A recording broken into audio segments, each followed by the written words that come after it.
The sound of shattering glass cut through the low buzzing hum of the roadside diner. It was just a cheap water glass hitting linoleum, but in that exact moment to my ears, it sounded like a gunshot. I froze my hand, hovering halfway to my wallet. Slowly, I looked up from the sticky diner table.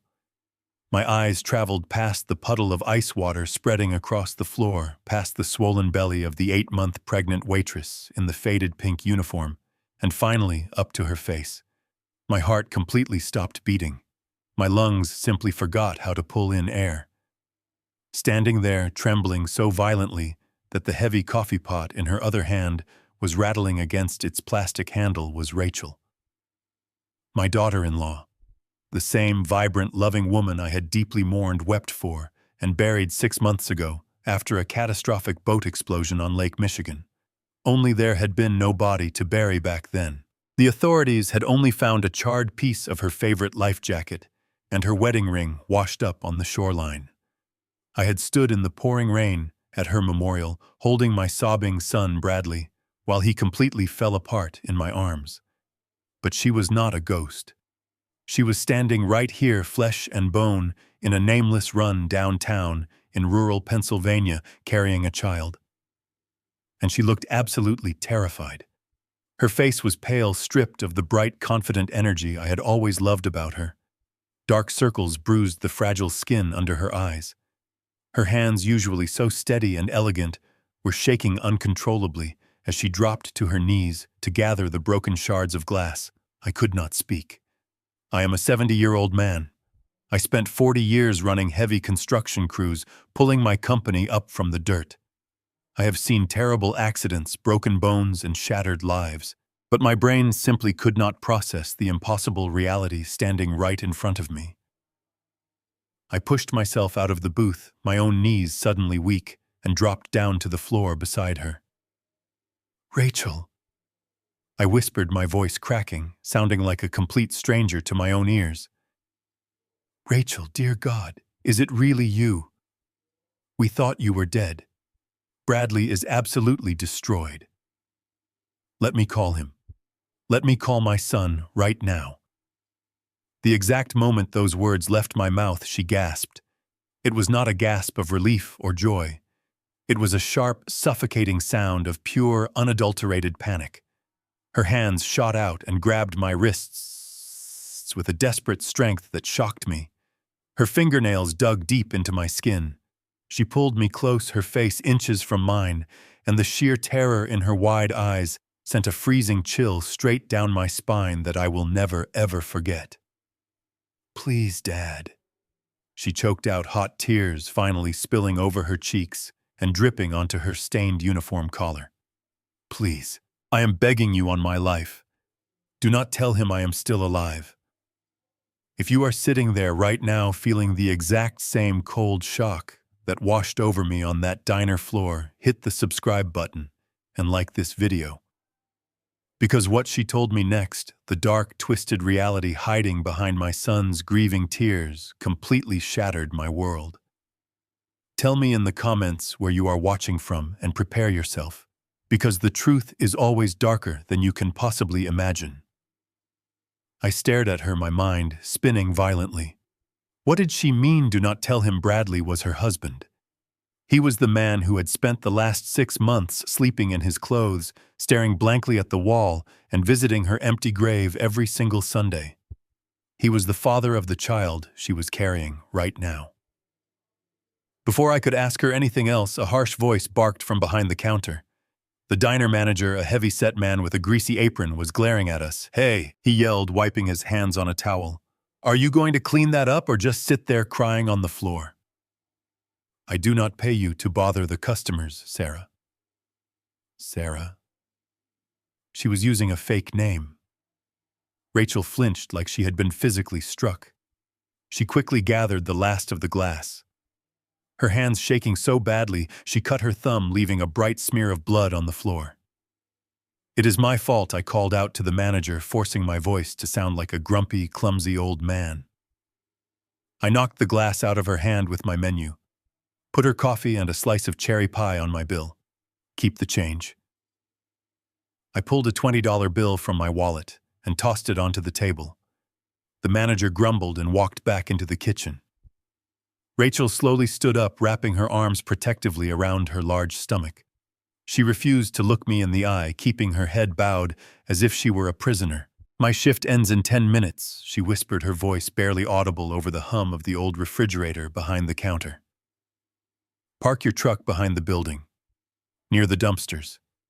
Wait for me there. And Dad, please check your rearview mirror. Make absolutely sure nobody followed you from Ohio." She turned and practically ran through the swinging metal doors into the back kitchen, leaving me standing alone in the middle of the diner.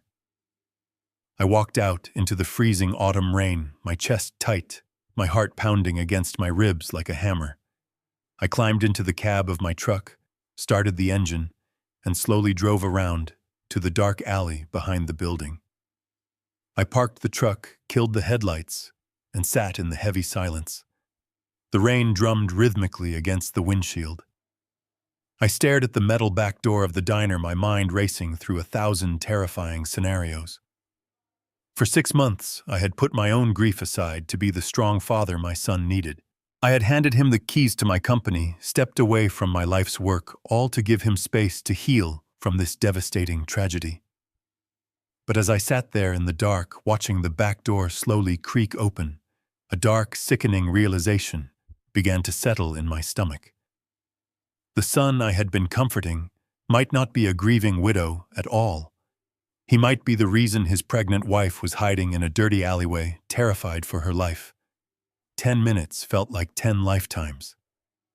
I kept the engine running, the low rumble of the diesel motor, the only sound in the suffocating darkness of that alley. Rain lashed against the windshield, distorting the dim glow of the single street lamp at the corner.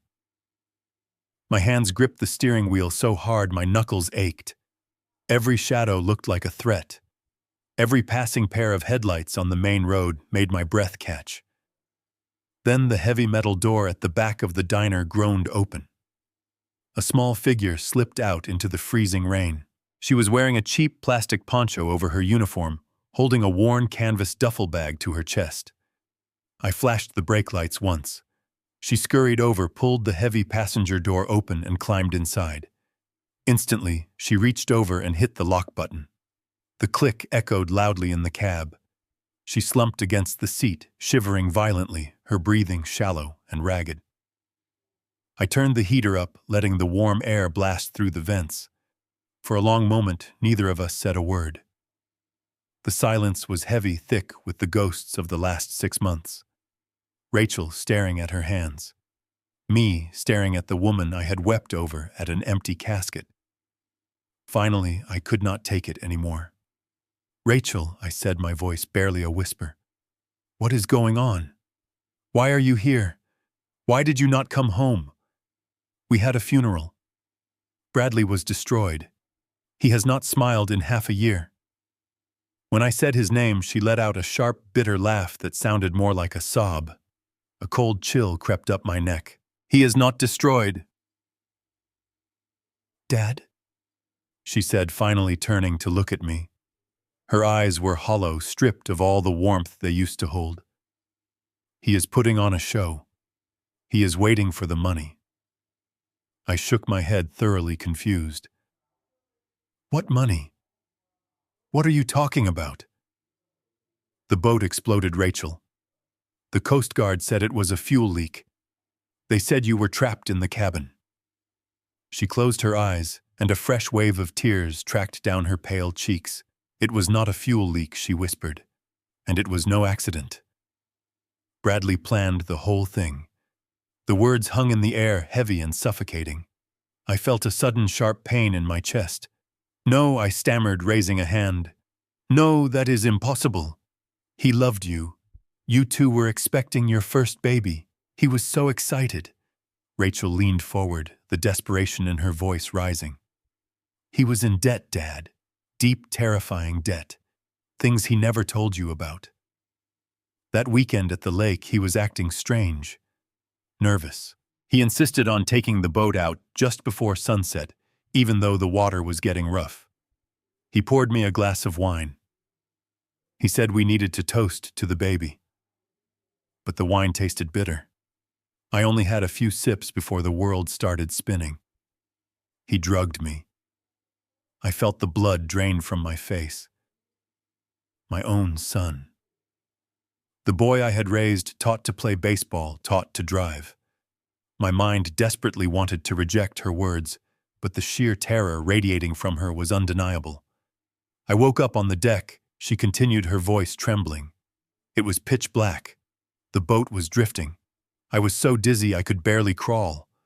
I called out for him, but he was gone. He had taken the emergency raft, and then I heard it. A steady electronic beeping coming from the engine compartment. My heart stopped. A bomb. He had planted a bomb. I realized what he had done. I grabbed a life jacket, forced it over my head, and threw myself over the railing into the freezing water.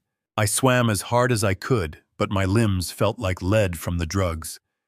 10 seconds later, the boat erupted.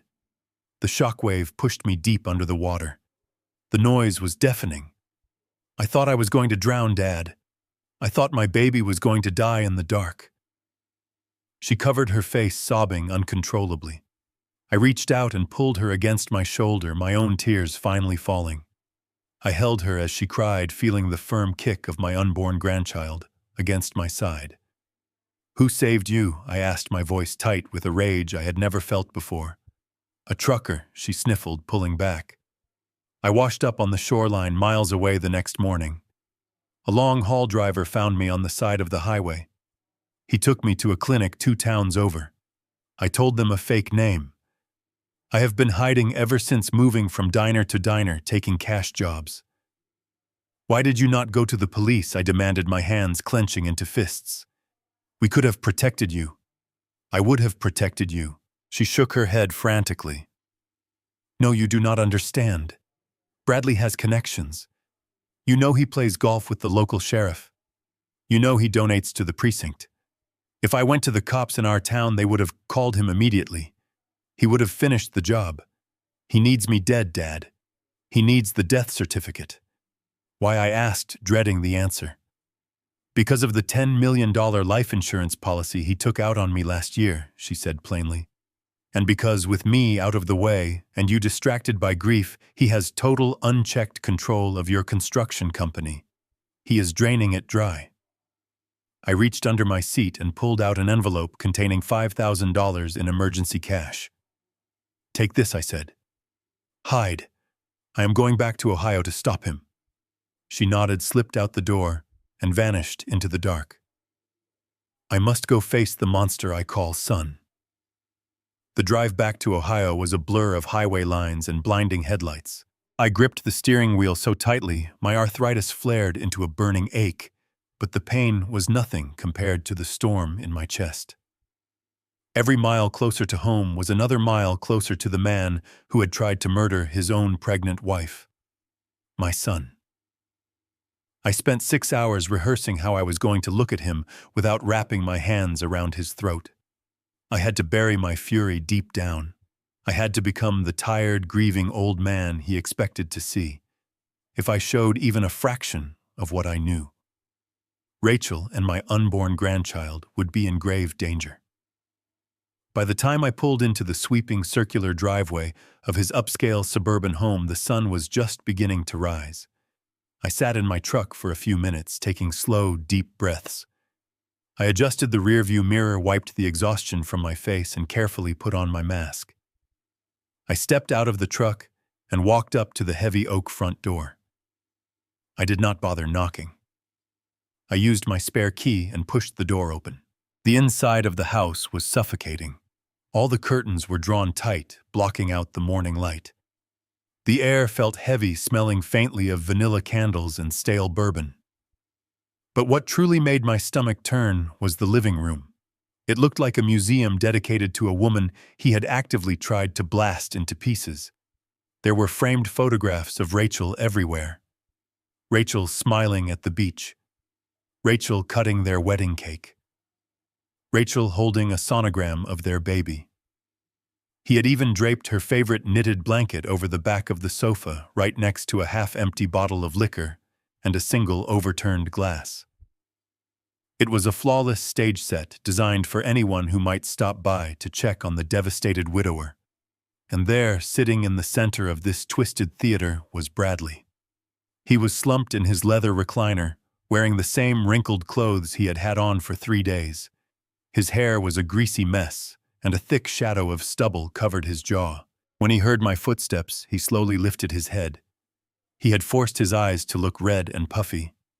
"Dad," he croaked, his voice thick with fake emotion. He practically crawled out of the chair and stumbled toward me. He threw his arms around my shoulders and buried his face in my coat. I had to physically force my arms to lift and pat him on the back. My skin crawled at his touch. I could smell the expensive cologne lingering under the stale alcohol. Every instinct in my body screamed at me to throw him to the ground and demand the truth, to beat the answers out of him. Instead, I forced a heavy sigh and rubbed his shoulder gently. "I am here, son," I murmured, hating how weak my voice sounded, but knowing it was exactly what he needed to hear. "I am right here." Bradley pulled back and looked at me with those perfectly practiced, mournful eyes.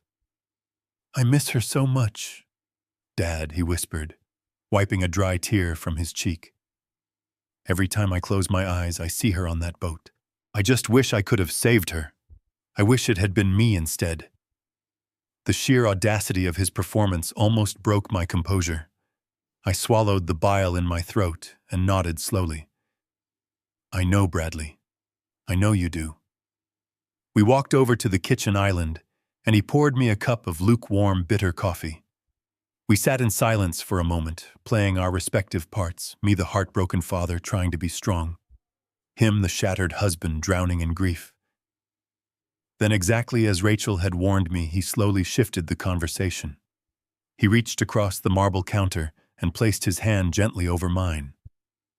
"Dad." He began, his tone dropping into a soft, concerned register. "You look absolutely exhausted. You have been driving all night, and you have carried the weight of the company on your shoulders for 40 years. I have been doing a lot of thinking lately about life, about how short it is." I nodded encouragingly, urging him to continue. "I want you to step back," he said smoothly. "I want you to sign over your remaining voting shares to me. Let me take the burden of the business off your hands completely. You need to rest, Dad. You need to take time for yourself to heal from all of this." It is what Rachel would have wanted. She always worried that you worked too hard. Hearing him use her name, hearing him weaponize the memory of the woman he had tried to slaughter, just to get his hands on my life work, ignited a cold, calculated hatred deep inside my bones. It was the most despicable, manipulative lie I had ever heard in my 70 years on this earth. But the lie was incredibly smooth. If I had not seen Rachel shivering in that dark alley just a few hours ago, I would have signed those papers right then and there. I would have handed him my empire, with tears in my eyes, believing I was doing the right thing for a grieving son. Instead, I looked down at my cold coffee, letting out a long, shaky breath.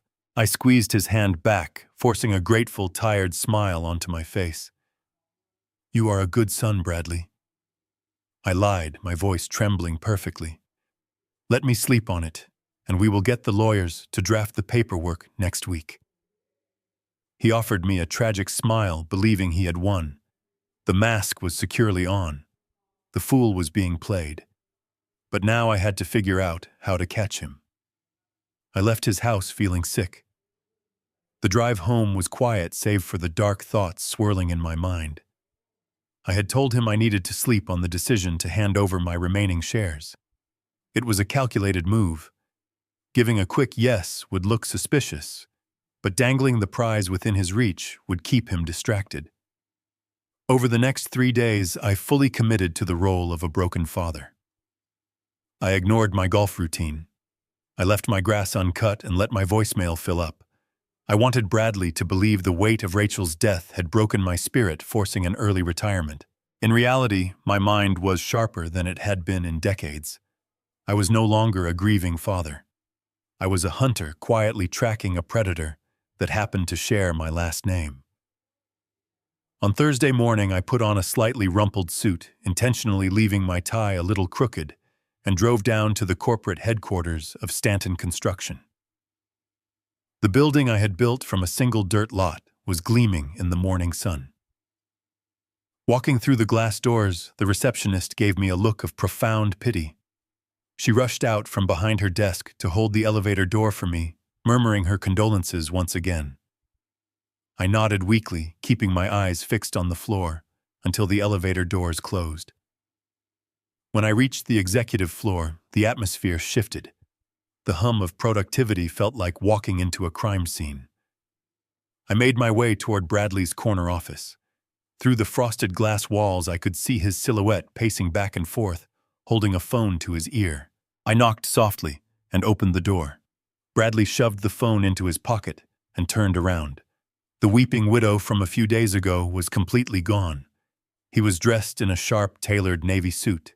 His hair was slicked back perfectly.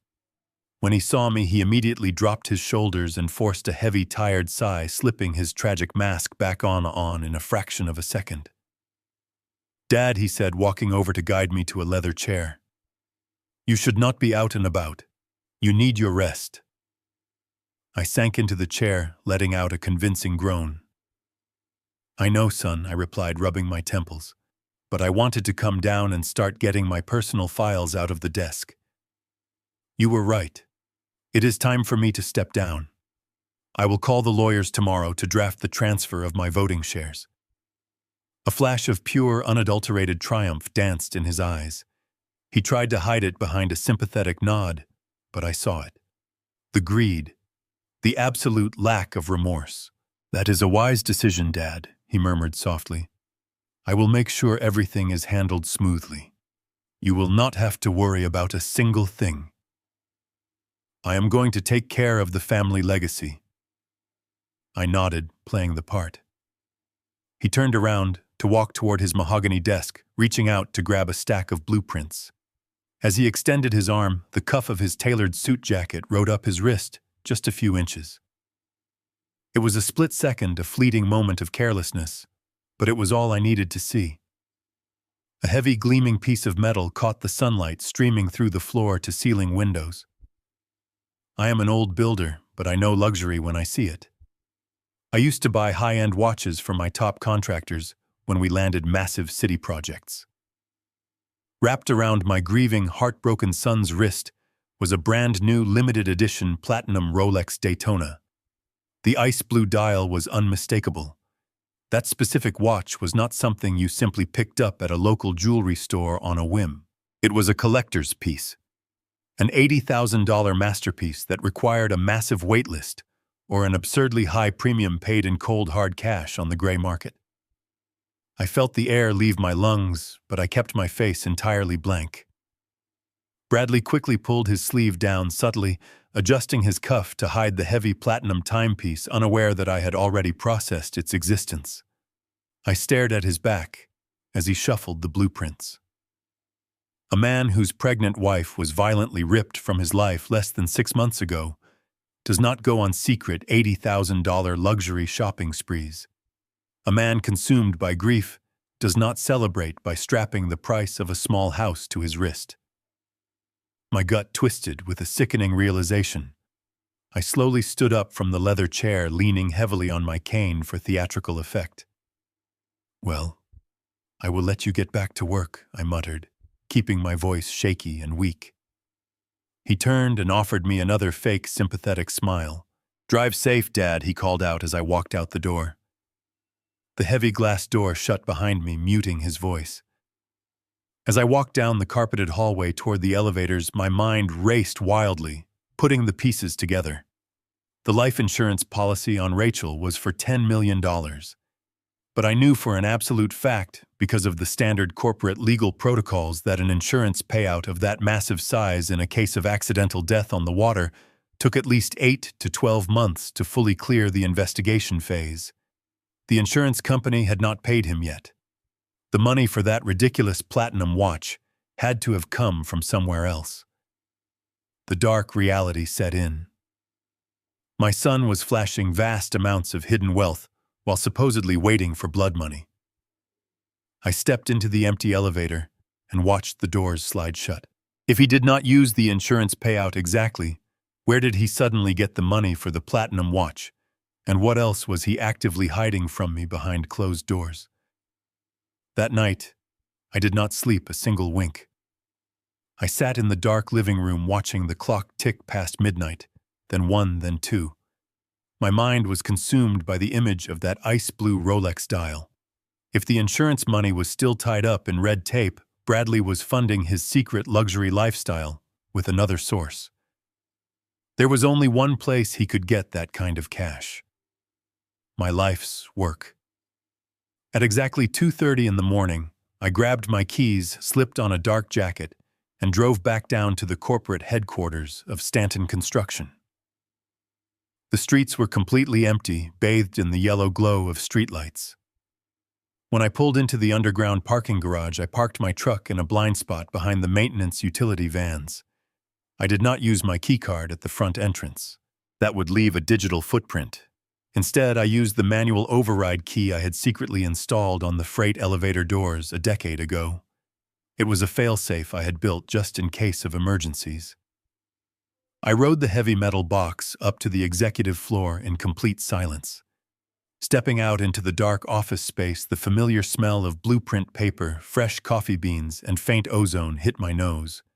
It was a smell I had breathed in every day for 40 years. As I walked silently past the rows of empty cubicles, my chest tightened with a heavy, bitter nostalgia. I remembered the exact day I started this company. I was 25, drowning in debt, my hands constantly covered in grease and drywall dust. I bought my very first piece of heavy machinery, a rusted second-hand bulldozer from a scrapyard auction. I spent 18 hours a day in the scorching summer heat, bleeding over the engine blocks, breaking my back, to dig foundations for cheap tract houses.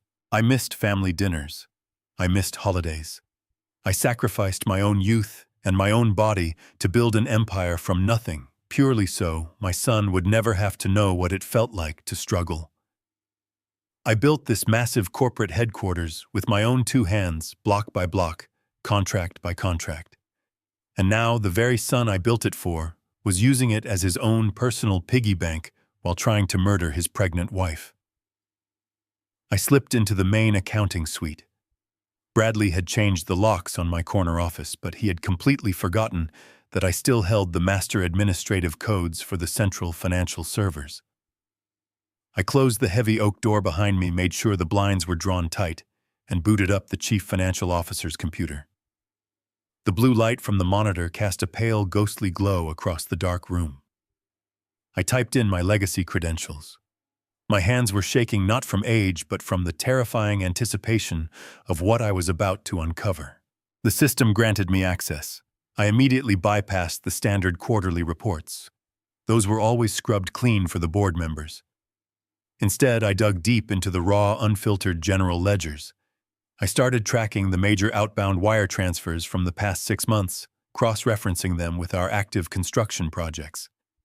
At first glance, everything looked perfectly normal. Payroll was clearing. Vendor invoices were being paid. Heavy equipment leases were up to date. But my eyes are trained to spot structural flaws, whether they are in a steel beam or a balance sheet. I kept scrolling, my eyes burning from the screen glare, until I found it.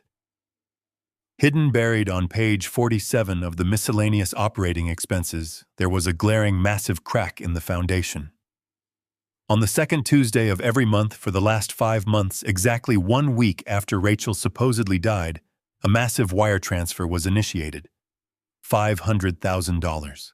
Then another transfer, 2 weeks later, for $750,000. Then $1 million. The transactions were vaguely labeled as external structural consulting fees and advanced material acquisitions, but there were no corresponding project codes attached to them. I pulled up the vendor registry, my heart pounding against my ribs like a trapped bird. I searched for the recipient of these massive bleeding wounds to my company.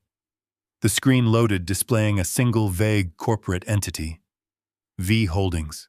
No physical address. No listed phone number. just a registered shell corporation operating out of an offshore tax haven. My breath hitched in my throat. I quickly ran a macro search for every single transaction connected to V Holdings. The screen flooded with rows of data. The numbers added up in a fraction of a second at the bottom of the spreadsheet. $3.8 million. In less than 6 months, Bradley had siphoned nearly $4 million of hard-earned company capital into a ghost account. He was completely draining the family legacy dry, bleeding the company I had built from the ground up until it was nothing but an empty shell.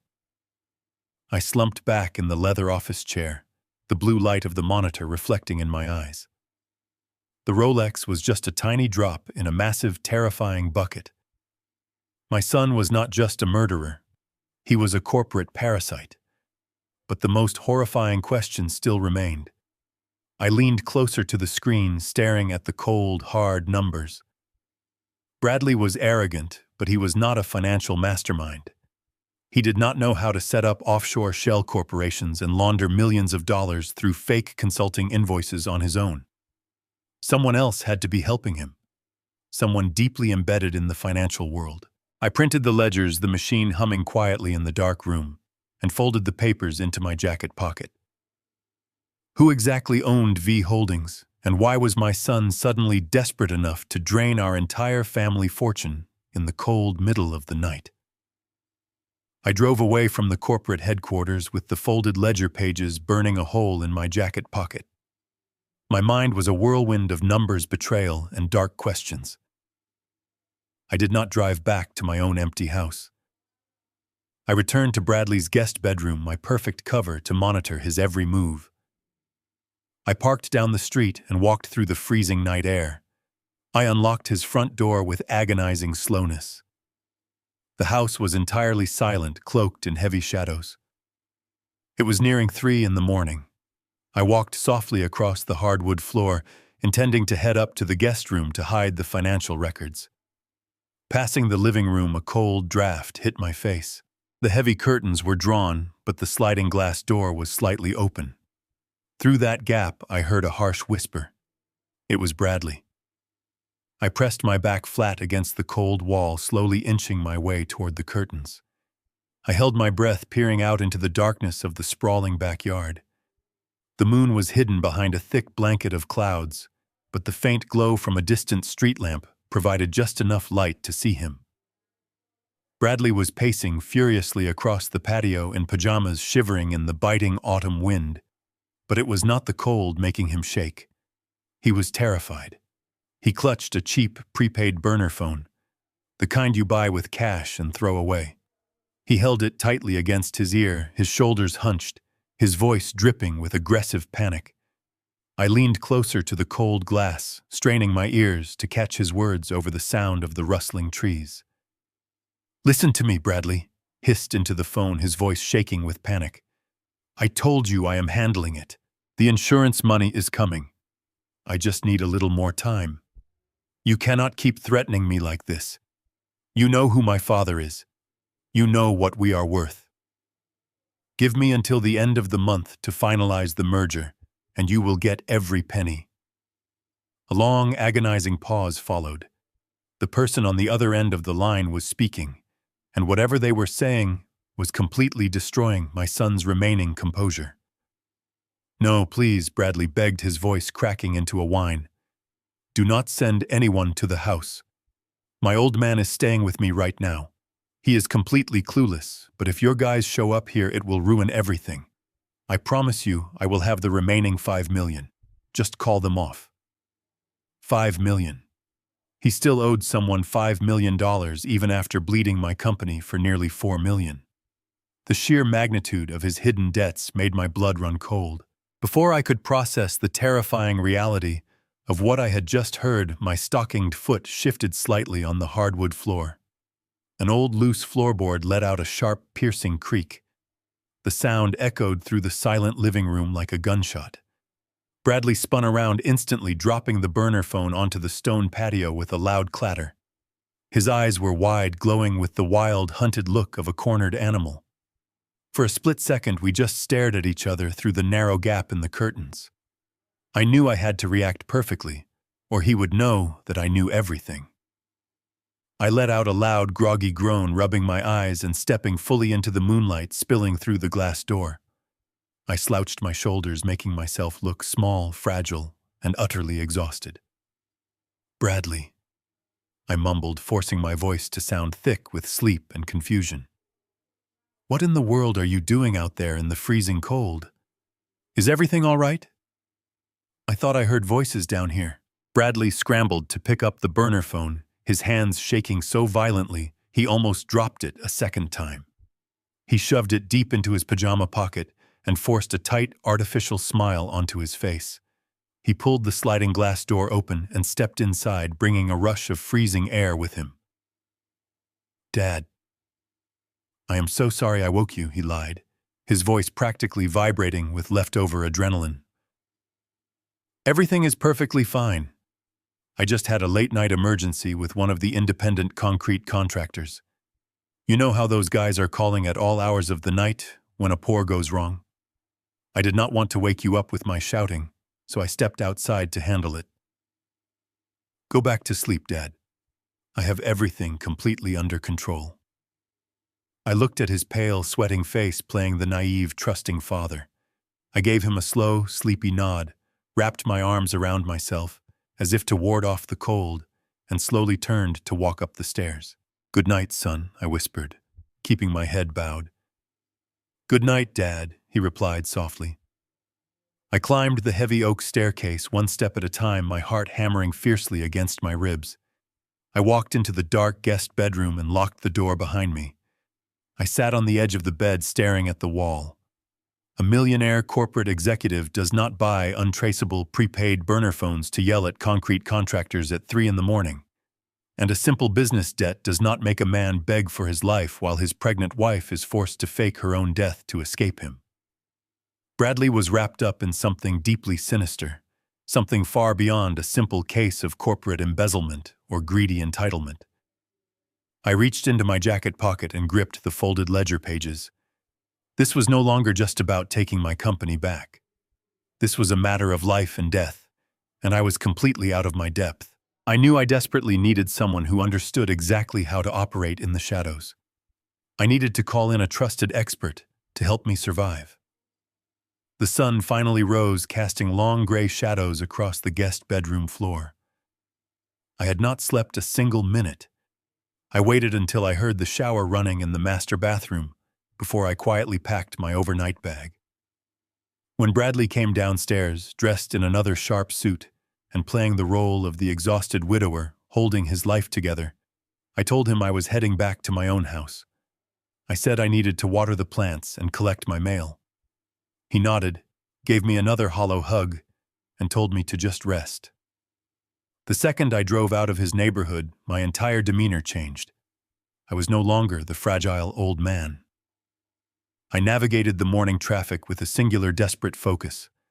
I drove straight past my house and headed toward the industrial district on the east side of the city. I pulled up to a weathered brick building that housed a failing bail bonds business on the first floor. On the second floor, behind an unmarked frosted glass door, was the office of Warren Hughes. Warren and I went back 40 years.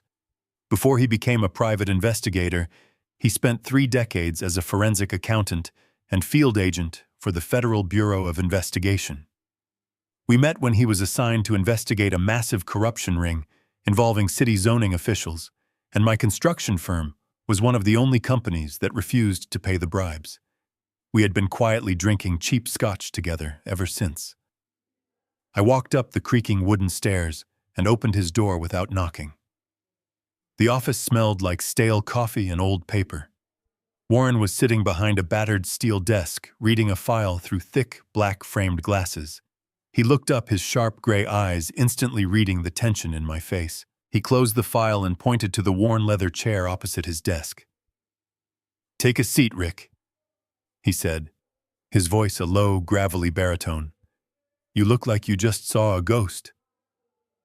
I sank into the chair and let out a long, heavy breath. "I did." "Warren," I replied. "I saw a ghost yesterday in Pennsylvania. Her name is Rachel." Warren froze. He took off his glasses, placing them carefully on the desk. He knew all about the boat explosion. He had stood right next to me at the memorial service. I did not waste any time with pleasantries. I laid everything out on the steel desk.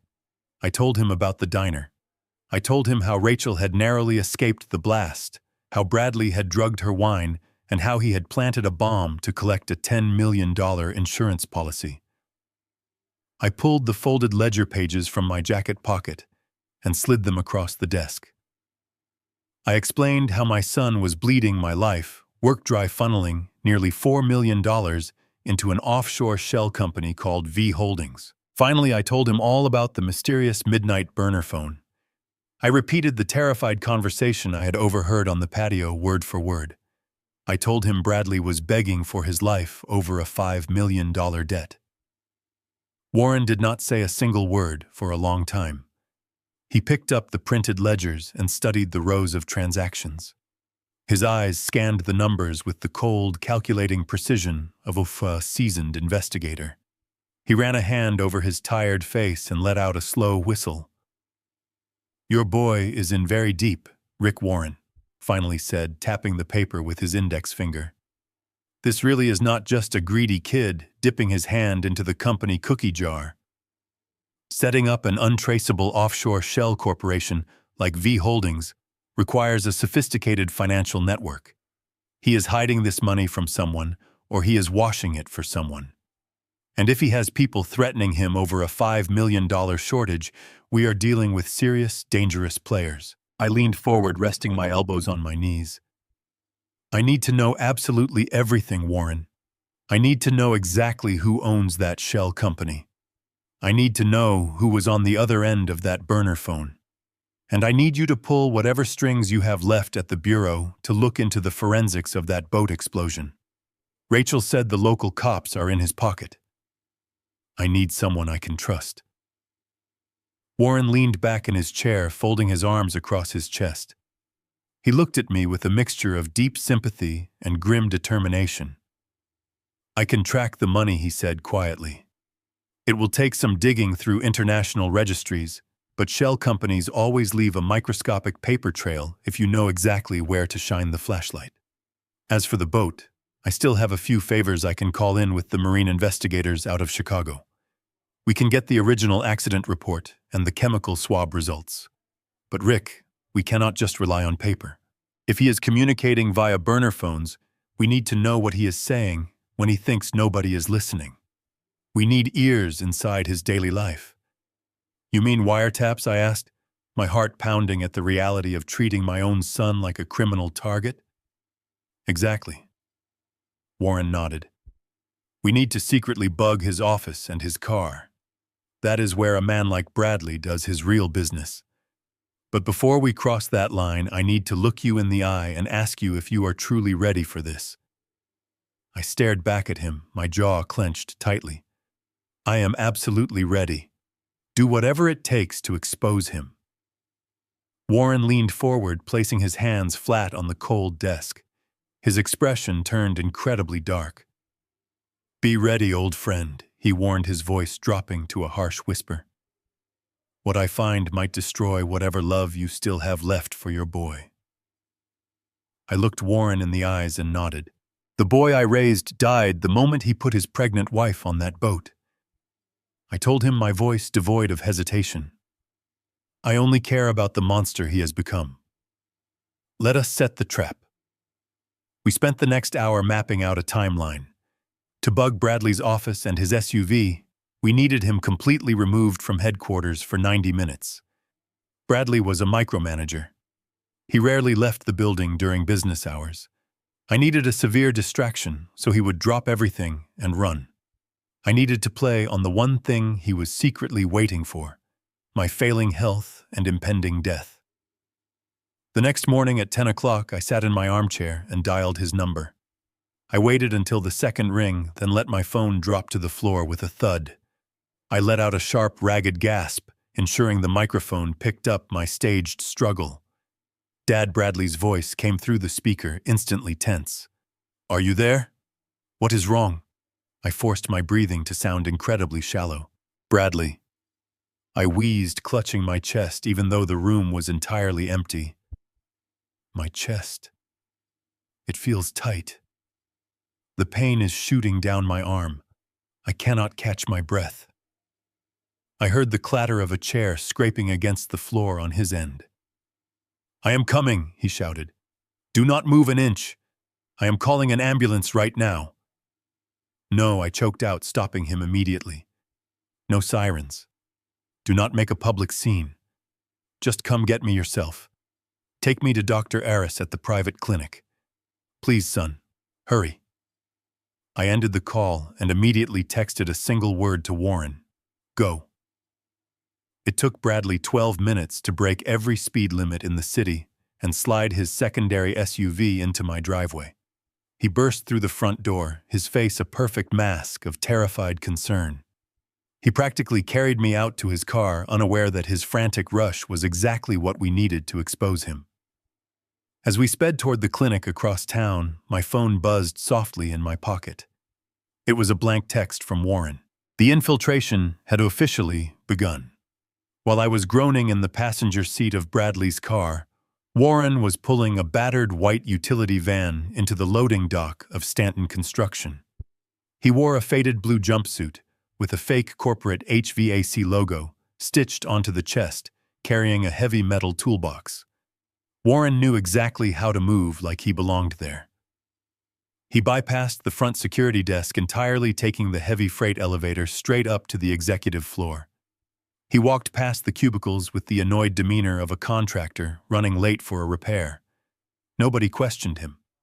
People rarely question an older man holding a clipboard and a heavy steel wrench. He slipped quietly into Bradley's empty corner office and locked the heavy oak door behind him. According to our synchronized plan, he had exactly 30 minutes before my doctor appointment concluded. Warren worked with the cold precision of a veteran federal agent.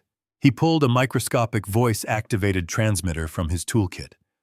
It was no larger than a grain of rice. He meticulously unscrewed the brass base of the mahogany desk lamp, wired the tiny bug directly into the power source so it would never run out of battery, and sealed it back up perfectly without leaving a single scratch. Next, he moved quickly to the underground parking garage. Bradley had taken his secondary SUV to my house, leaving his primary luxury sedan sitting in his reserved spot. Warren slid smoothly beneath the expensive vehicle, attaching a high-grade GPS tracker and a second audio transmitter deep inside the undercarriage right near the cabin ventilation shaft. It was designed to pick up every single whisper spoken inside that sealed, soundproofed car. Meanwhile, I was sitting in a sterile examination room letting my bewildered cardiologist run a full EKG. My heart rate was perfectly normal, but I blamed the terrifying episode on severe stress. Bradley hovered closely in the corner of the small room, playing the dutiful son, wiping imaginary sweat from his forehead. "You really scared me, Dad," he murmured, placing a heavy hand on my tired shoulder. "You need to take it easy. I cannot lose you too." I looked up at him, studying the brilliant fake sympathy painted across his face.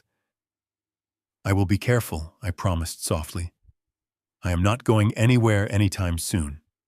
By noon, Bradley dropped me back off at my house. He hugged me goodbye and promised to check on me later that evening. I watched from the window as his taillights disappeared down the street. The moment he was completely gone, my phone rang. It was Warren. "The package is successfully delivered." Warren said, his voice crisp and clear over the encrypted line. "Audio feeds are live and actively transmitting. He is heading back to the corporate office right now. We finally have him, Rick. Whatever he says, whoever he calls, we are going to hear every single word." I hung up the phone and walked straight over to my laptop. Warren had sent me a secure encrypted link to the live audio streams. I clicked the link, and a small black window opened on my screen displaying 2 pulsing green audio waves, one for the office, one for the car.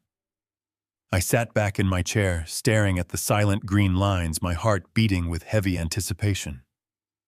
The trap was perfectly set. The bait had been taken. My son was walking blindly into a cage made of his own secrets. If you are ready to hear the dark reality my son confessed when he thought nobody was listening, hit the like button and make sure you are subscribed. Tell me what you would do below. Because the first conversation revealed a secret so evil it completely shattered my soul. I sat perfectly still in my dim home office, staring intensely at the glowing laptop screen. The two green lines representing the audio feeds from the office and the car were completely flat, waiting in silent anticipation. Warren remained on the open phone line, his breathing steady and calm. We did not have to wait very long. Less than 40 minutes after he had dropped me off, the top green line suddenly spiked. It was the feed from the microscopic bug hidden inside the brass lamp on Bradley's mahogany desk. The heavy oak door of his corner office clicked open, followed by the distinct sound of his leather dress shoes stepping onto the thick carpet. But there was another set of footsteps right behind his, the sharp, rapid clicking of expensive high heels. The heavy door clicked shut, and the deadbolt slid into place with a loud metallic clack. I leaned closer to the speakers, my heart pounding in my throat. I expected to hear him talking to a lawyer or a contractor. Instead, what I heard made my stomach turn completely inside out. There was the distinct rustle of clothing, a low sigh, and then the unmistakable sound of two people kissing passionately. My grip tightened around the armrests of my chair until my knuckles turned completely white. This was my grieving son. The man who just hours ago had been crying in my passenger seat about how much he missed his dead wife. Now he was locked in his corporate office, aggressively kissing another woman in the middle of the afternoon. A deep, sick feeling washed over me, but the horror was only just beginning. The kissing stopped, replaced by the sound of a heavy glass bottle being pulled from a bucket of ice. "I popped the cork," Bradley said, his voice dripping with absolute arrogance and satisfaction. "It is a vintage bottle, only the best for today." A woman let out a low, cold laugh. Her voice was sharp, smooth, and incredibly confident. It did not sound like a cheap fling. It sounded like a woman completely in charge. "You took a massive risk leaving the office today, Bradley," she said, the clinking of crystal champagne flutes ringing clearly through the hidden microphone. "If your father actually had a heart attack and died, the shares would have been frozen in probate for months. We need him to sign them over willingly." "He did not die," Victoria Bradley scoffed, pouring the sparkling wine. "It was just a panic attack. The old man is terrified of his own shadow right now. He thinks I am the only thing holding the family together. He is going to sign everything over by next week. I just have to keep playing the sad, broken widow a little bit longer." Victoria. The name hit me like a physical blow to the chest. This was the woman behind V Holdings, the offshore shell corporation that was currently bleeding my entire construction empire completely dry, was being run by my son's secret mistress. "To us," Victoria said smoothly, her glass clinking against his. "To the $10 million insurance check finally clearing the escrow account this morning. To the future of V Holdings. And to getting rid of dead weight." I felt the air leave my lungs. They were actually celebrating. They were standing in the office I built, drinking expensive champagne and toasting to the brutal murder of Rachel and my unborn grandchild. They were rejoicing over the blood money that had just been deposited into his account. The sheer magnitude of their evil was suffocating. I wanted to smash the computer monitor into 1,000 pieces. I wanted to drive back to the office and drag him out into the street. But Warren's voice crackled through the phone speaker, warning me to stay calm and keep listening. I forced myself to breathe, pressing my hands flat against my desk. Over the audio feed, the tone of the conversation suddenly shifted. The light, celebratory mood vanished in an instant. The sound of Victoria setting her glass down on the wooden desk was loud and sharp. Bradley tried to lean in to kiss her again, but she pushed him back. I heard his shoes shuffle against the carpet. "Do not get comfortable yet," Victoria snapped, her voice dropping all its previous warmth and turning as hard and cold as steel. The insurance payout is barely enough to cover the initial hemorrhage. You still owe the rest, and they are not going to wait around for your father to slowly make up his mind about the corporate shares. We have a massive problem, Bradley. Bradley's confident bravado evaporated immediately. His voice pitched up, returning to the terrified, pathetic whine I had heard on the patio the night before. I told you I am handling it, he stammered defensively. I just need a few more days. The old man is completely under my control. I will forge his signature on the asset transfers if I have to. Do not forge anything, you idiot, Victoria yelled, her voice echoing through the hidden microphone. If the banking regulators catch a forged signature on a transfer of that magnitude, we both go to federal prison and the money gets seized. You do not have days. You do not have next week. You have until the Friday deadline. The words hung in the air, heavy and loaded with an unmistakable threat. Friday. That was exactly 3 days away. What happens on Friday? Bradley asked, his breath hitching. Victoria leaned in close to the microphone, her voice dropping to a lethal whisper. If they do not have the remaining $5 million wired into their accounts by midnight. On Friday, they are going to stop calling your burner phone.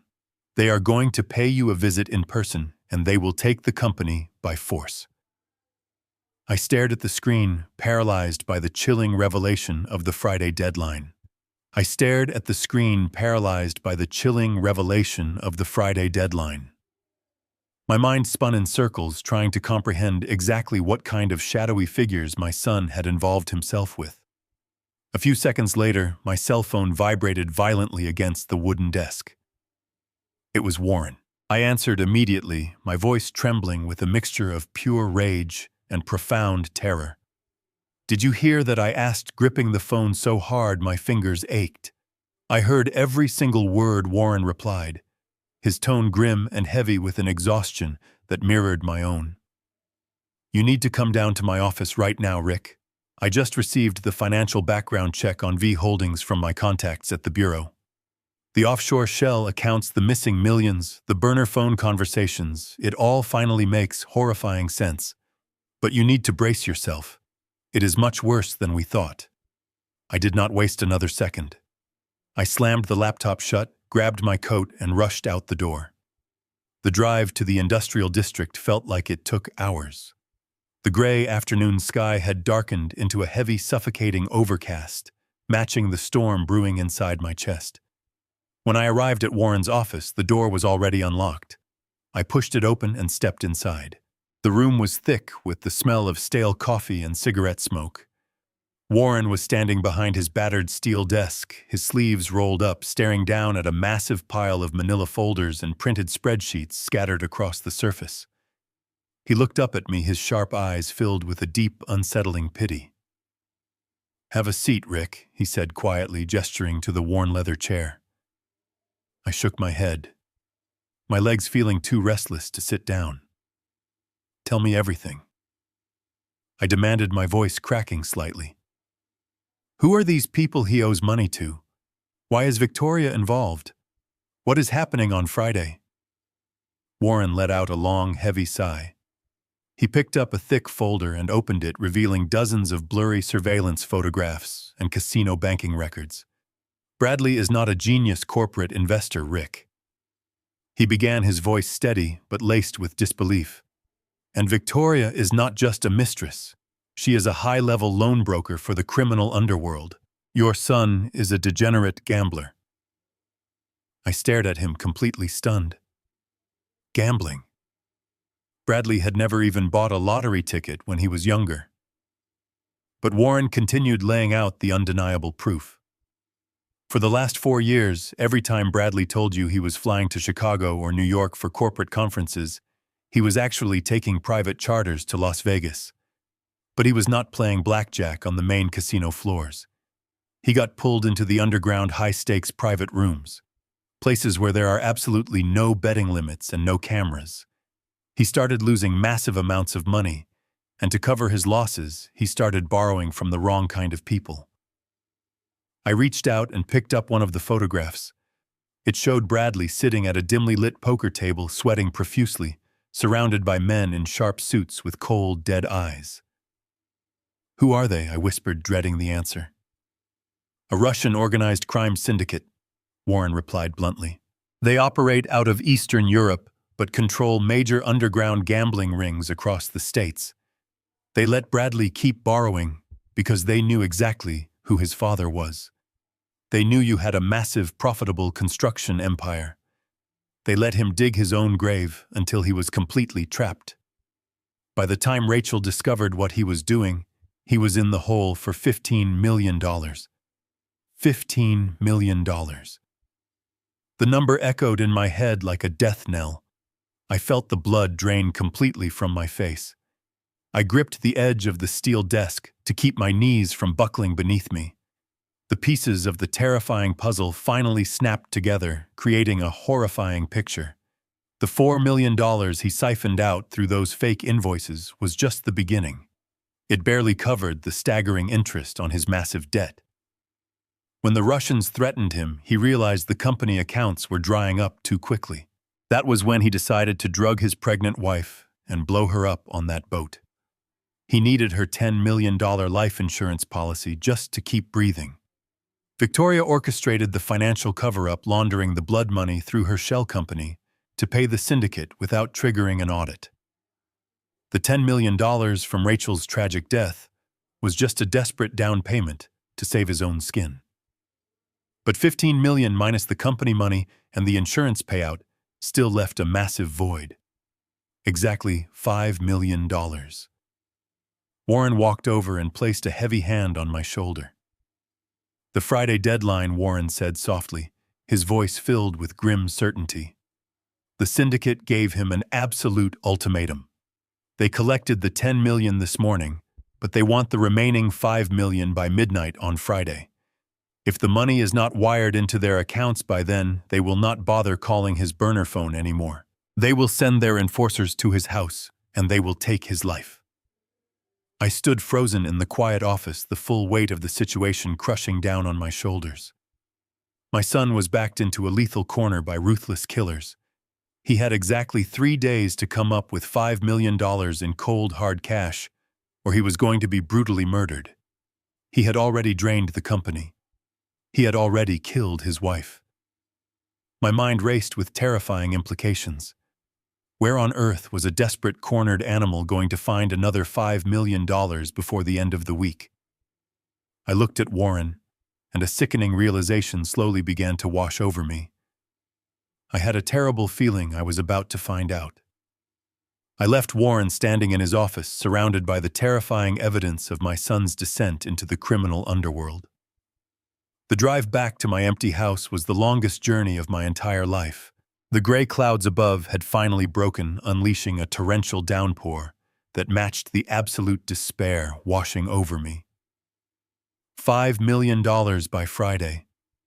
That was the price tag on Bradley's life. I gripped the steering wheel, my mind constantly looping back to the panic attack I had faked just a few hours earlier. Bradley had seemed so genuinely concerned. He had rushed me to the clinic. He had held my shoulder.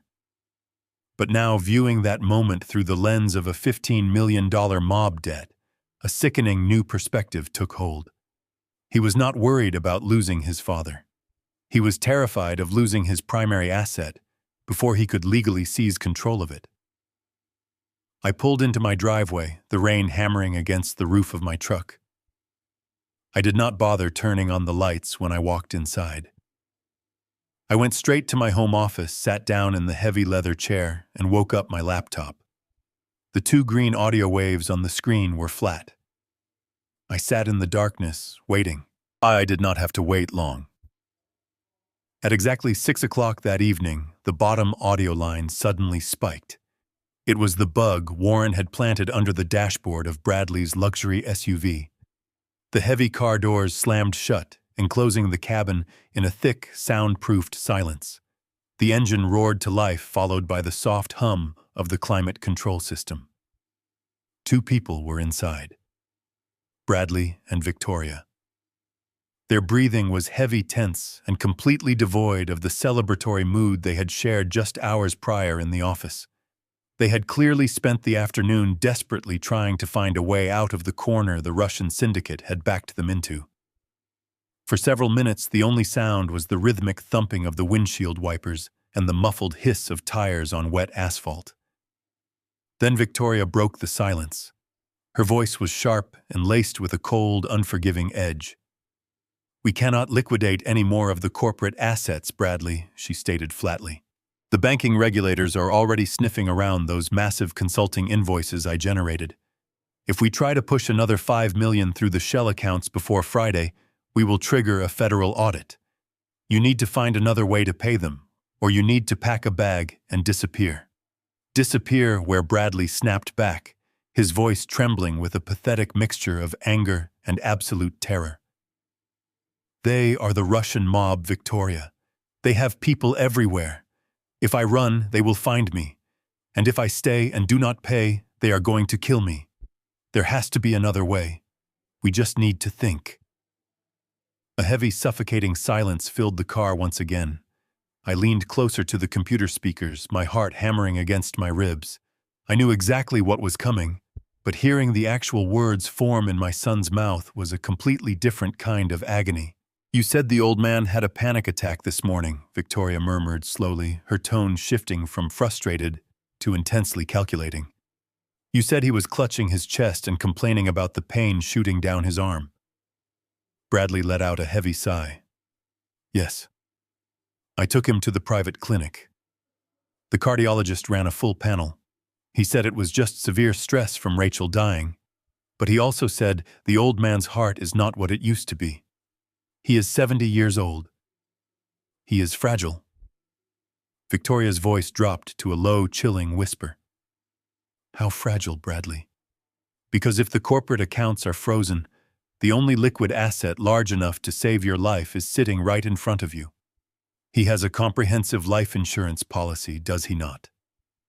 I held my breath, the blood rushing in my ears. The silence that followed her question was the loudest sound I had ever heard. "Yes," Bradley finally answered, his voice devoid of any hesitation or remorse. "He has a $5 million life insurance policy, and as his only surviving heir, I am the sole beneficiary.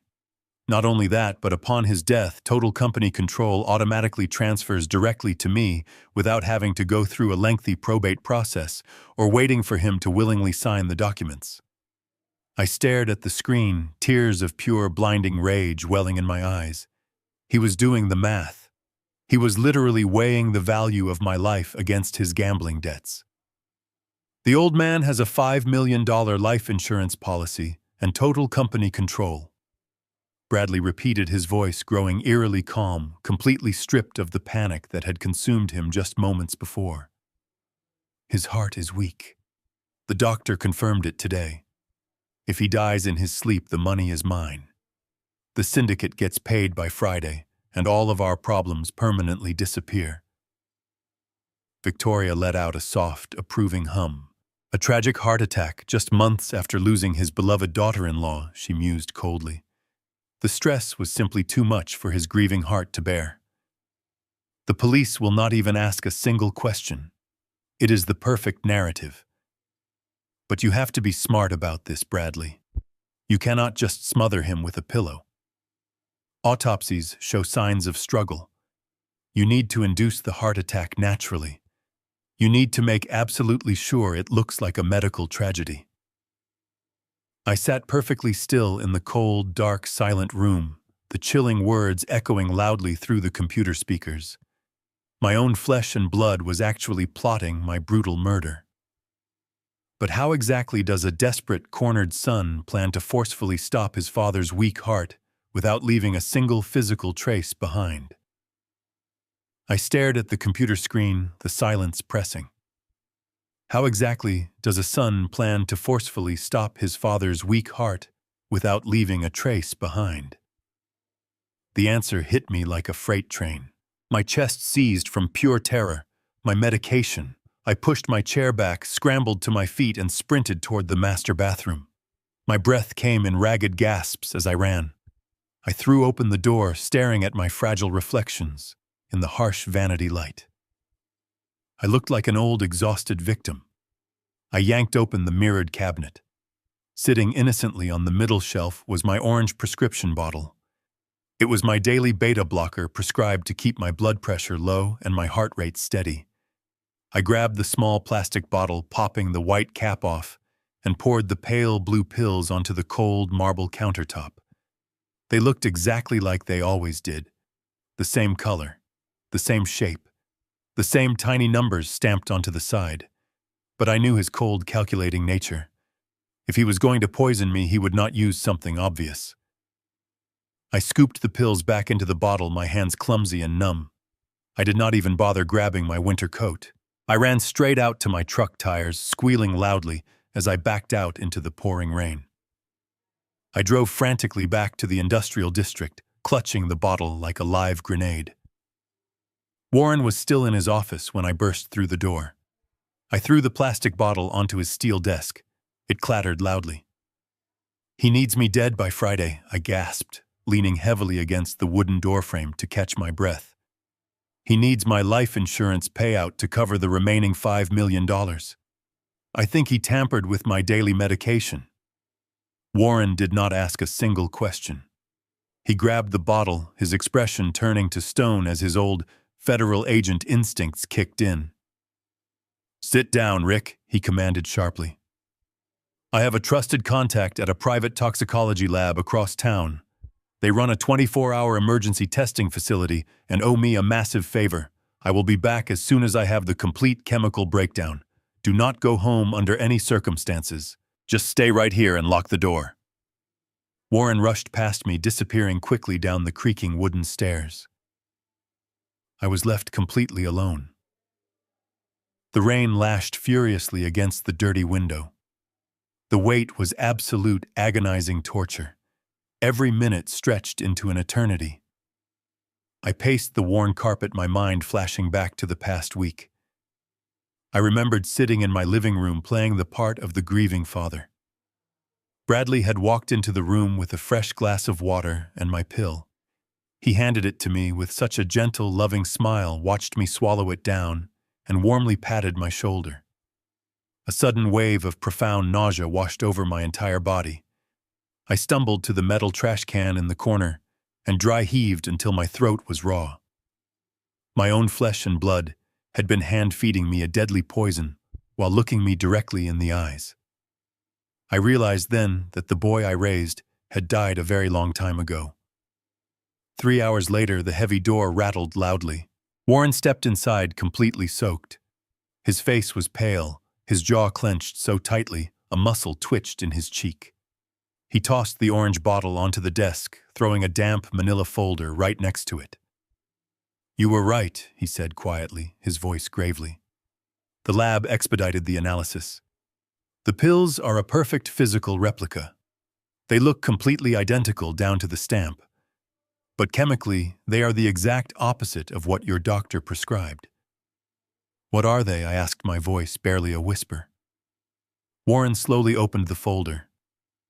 "It is a highly concentrated synthetic cardiac stimulant," he explained, pointing to the chemical graphs. "It is used in veterinary medicine to restart the massive hearts of large animals. If you take them consecutively for 3 days, the stimulant builds up in your bloodstream. Your heart muscle will be pushed far beyond its physical capacity. You will suffer a massive myocardial infarction, a fatal heart attack. This specific compound breaks down completely less than 2 hours after death. The autopsy will simply rule it a natural heart attack." He had it perfectly planned out.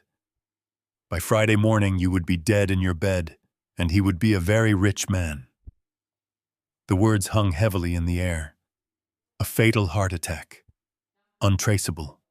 Perfectly planned. The remaining shards of my broken heart finally shattered into dust. I fell to my knees on the carpet. I buried my face in my hands, and I wept. I cried for the little boy who used to sit on my shoulders. I cried because that boy was gone, replaced by a ruthless monster who valued a casino debt over my life. I sobbed until there were no tears left. And then something inside me fundamentally shifted. The agonizing grief burned away, leaving a cold void. The warm, loving father who had built an empire died on that floor. I stood up, wiping my face. My hands were no longer shaking. The man standing in front of Warren was an absolute stranger. I looked at Warren, my eyes cold. I reached into my coat pocket, pulled out a small plastic bottle of daily vitamins I always carried, and dumped them onto the desk. I meticulously began swapping the lethal poison pills with the harmless dietary supplements. "What on earth are you doing?" Warren asked, watching me closely. "I am going to let him think he is winning," I replied softly, my voice devoid of any emotion. "I am going to let him hand me my death every single night.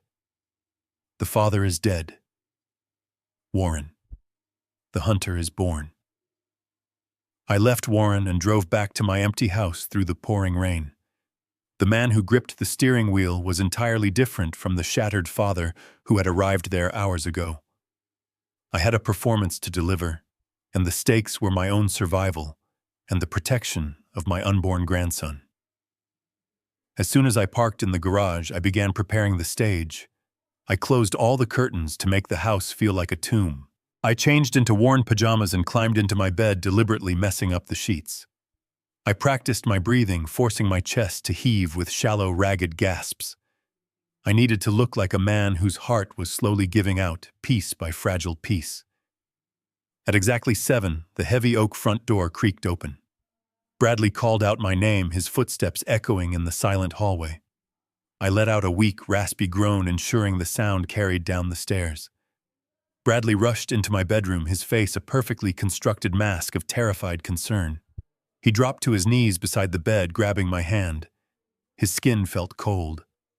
I looked up at him through half-closed eyes, letting my breath rattle in my throat.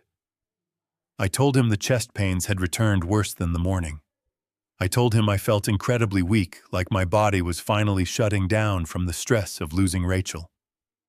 I could almost see the thrill dancing behind his dark eyes, hidden beneath a layer of fake sympathy.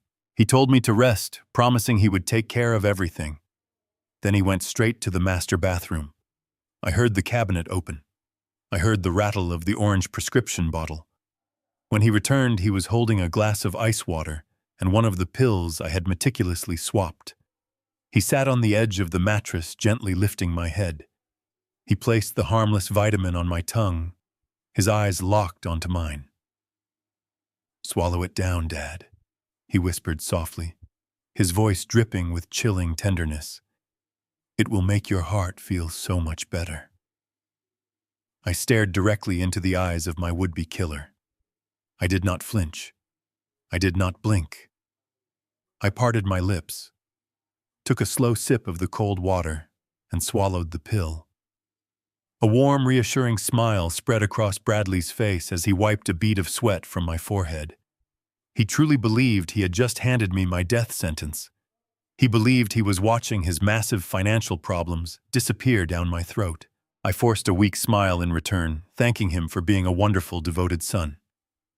He turned off the bedside lamp and quietly backed out of the room, leaving the door cracked open to hear if I called out in distress. As soon as his footsteps faded down the hall, my smile vanished entirely. I lay in the dark, my mind sharp, my heart beating with the steady, cold rhythm of a predator, waiting for the perfect moment to strike. Over the next 48 hours, I escalated the performance. I refused to leave the bed. I stopped eating solid food, accepting only a few spoonfuls of broth. I made my voice sound frail and distant, as if I were slipping further away with every passing hour. Bradley played the role of the ultimate caretaker. He canceled his corporate meetings, insisting he needed to remain by my side. Every single evening, the twisted ritual repeated itself. He would bring me the glass of water and the fake pill. I would look him in the eye, swallow the vitamin, and thank him. And every night, I knew he was silently counting down the hours until Friday, waiting for my heart to permanently give out. While he was busy playing nurse, Warren was working tirelessly in the shadows. The Federal Bureau of Investigation was now officially involved. Warren had taken the lab results and the audio recordings directly to his former superiors. They had enough evidence to build a conspiracy case, but there was a legal hurdle we had to overcome. Warren called me on a secure encrypted line while Bradley was briefly downstairs taking a shower. "The feds are furious," Rick Warren whispered rapidly. "But a recorded conversation and swapped pills will only get an attempted murder charge, and a smart lawyer could drag that out for years, claiming the audio was taken out of context. To drop the hammer and permanently freeze all of his assets, to completely cut off the Russian syndicate and put your son away for the rest of his natural life, they need him to make a definitive move. They need a direct confession, or they need him to attempt a major financial transaction while believing you are incapacitated. We have to push him into a corner where his arrogance overrides his caution." I understood exactly what had to be done. We had to accelerate his timeline. We had to make him panic. The Friday deadline was looming over him like a guillotine, and my continued survival was starting to throw a massive wrench into his perfect murder plot. Thursday morning arrived, and I was supposedly on my third and final dose of the lethal cardiac stimulant. According to his twisted medical plan, I should have been drawing my very last breath. When he walked into my room holding the morning newspaper, I sat up slightly, pretending to look just a little bit better. I told him my chest felt strangely clear, and that I was thinking about calling the lawyers to delay the transfer of my company shares until next month. The color completely drained from his face. He stared at me in absolute disbelief, his mouth opening and closing without a single sound. The sheer panic in his eyes was the ultimate confirmation. He was completely out of time and out of options. He would have to make his move. He practically stumbled backward, his hand gripping the edge of the wooden doorframe to steady himself. The idea that my heart was recovering, that I was going to delay the legal transfer of my shares, completely destroyed his carefully calculated timeline. I watched his chest rise and fall rapidly as he tried to process this catastrophic failure. He forced a stiff, unnatural smile, his voice tight and breathless. "That is wonderful news, Dad," he managed to choke out. "But you really should not rush anything. Just keep resting. I have to run down to the office for a few hours to handle a minor crisis, but I will be right back." He turned around and practically sprinted down the hallway. I heard the front door slam shut, followed seconds later by the aggressive roar of his engine backing out of the driveway. I slowly pushed the heavy blankets aside, swung my legs over the edge of the bed, and reached for my phone. I dialed Warren immediately. "He is on the move," I said, my voice dropping its frail act. I just pushed him straight over the edge. "Turn on the audio feeds." For the next hour, Warren and I listened intently to the encrypted stream. Bradley was driving like a maniac, his tires screeching loudly through the audio feed. He called Victoria the moment he was out of my neighborhood. His voice was a frantic, high-pitched stream of pure terror. "The pills are not working," he screamed into the phone. "The old man woke up this morning looking better than he has in weeks. He wants to delay the legal transfer. We are completely out of time, Victoria. Tomorrow is Friday. The Russians are going to kill me." The line was silent for a terrifying moment before Victoria responded, her voice dripping with venomous frustration. "Calm down and listen to me," she ordered sharply. "If he is not going to die and he is not going to sign the shares over willingly, we have to bypass him completely. We are going to execute a hostile corporate merger." Bradley sounded completely bewildered. "How?" he asked. "He still holds the controlling voting shares. We cannot merge Stanton Construction with V Holdings without his physical signature." "Yes, we can," Victoria replied coldly. "Check your corporate bylaws. Section 4 allows the active chief executive officer to call an emergency board of directors meeting to authorize a vital corporate restructuring if the primary shareholder is medically incapacitated and unable to fulfill his fiduciary duties. You are the chief executive. You just have to convince the board that your father is knocking on death's door and that this merger is the only way to save the company from his failing health." I sat perfectly still on the edge of my bed, listening to them plot the final theft of my life work. It was a brilliant, ruthless legal loophole. By merging my company directly into her offshore shell corporation, they would instantly liquidate the corporate accounts. They would have the $5 million wired to the Russian syndicate by Friday afternoon, leaving my employees without jobs and my legacy completely bankrupt. But there is a catch, Victoria continued over the wiretap. The corporate bylaws legally require you to serve him with a formal written invitation to the board meeting, giving him 24 hours' notice. If you do not serve him, the merger is legally void. Bradley let out a harsh, cruel laugh that sent a chill straight down my spine. That is not a problem, he sneered. He is completely bedridden. He can barely breathe on his own, let alone walk down a flight of stairs. I will send a courier to the house right now with the formal invitation. He will sign for it, but he will not be able to attend. By the time he realizes what is actually happening, the board will have already voted, the merger will be complete, and the money will be gone. At exactly noon, the doorbell rang. I slowly walked downstairs, making sure to drag my feet and lean heavily against the wall, just in case Bradley had someone watching the house. I opened the door to find a young courier holding a thick manila envelope. I signed the delivery manifest with a trembling hand, playing the frail old man one last time. I brought the envelope back up to my bedroom and tore it open.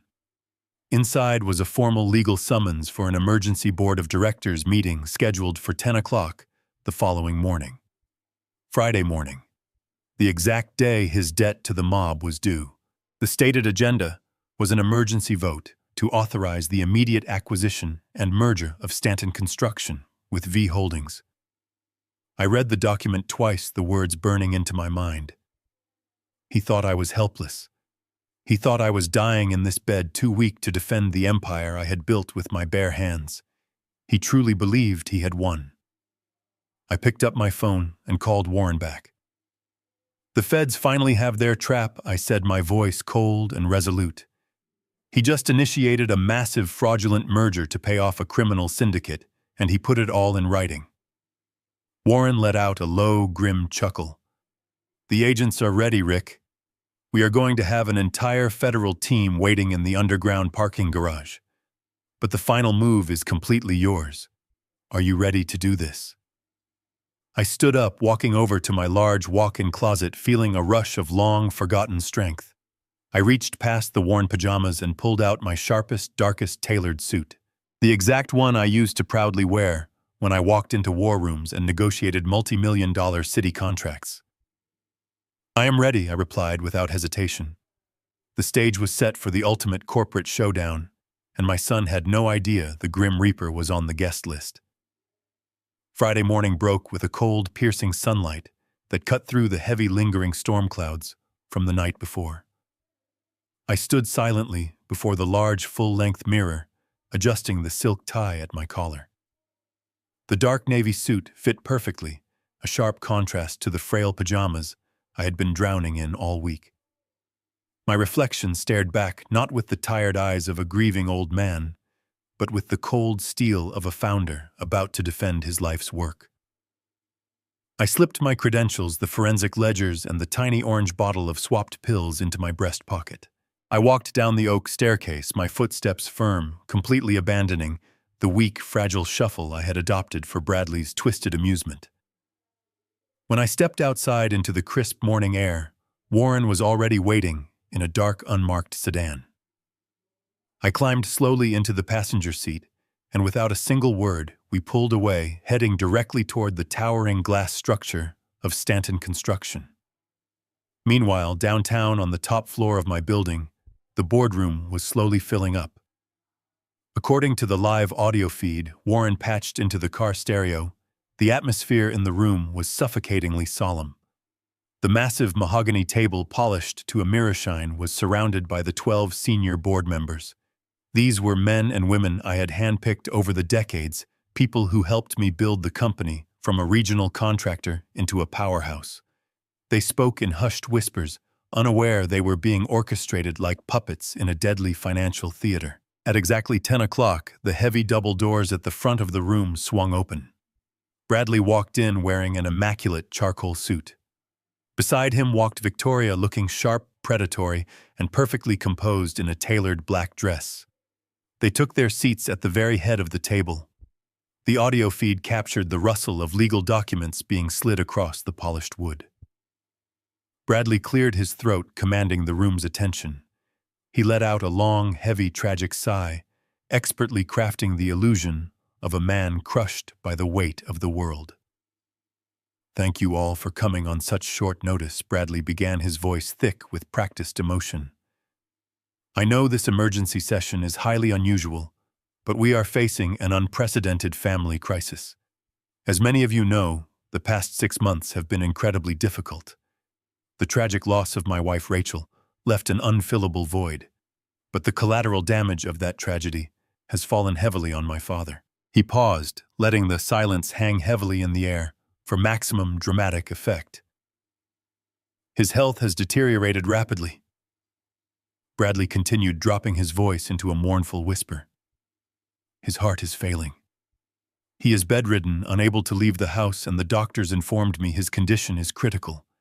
He simply cannot carry the burden of this empire anymore. It breaks my heart to say this, but my father is nearing the end of his extraordinary journey." A low murmur of genuine sympathy rippled through the board members. I could picture their faces deeply saddened by the lies my own son was spinning so effortlessly in front of them. Bradley did not miss a beat. He immediately pivoted to the business at hand, weaving his trap with lethal precision. "Before his health took this final turn, my father and I discussed the future of Stanton Construction." At length, Bradley lied flawlessly. "His dying directive to me was to ensure that this company and your livelihoods remain secure against the volatile market. That is why I brought Victoria here today. She is the Chief Executive Officer of V Holdings, a highly capitalized private equity firm. We drafted a comprehensive merger agreement. This acquisition will flood our corporate accounts with fresh capital, protect our ongoing contracts, and completely relieve my father of his fiduciary duties so he can pass on in peace." Victoria spoke up next, her voice smooth and reassuring, perfectly masking the ruthless loan shark hiding beneath the corporate veneer.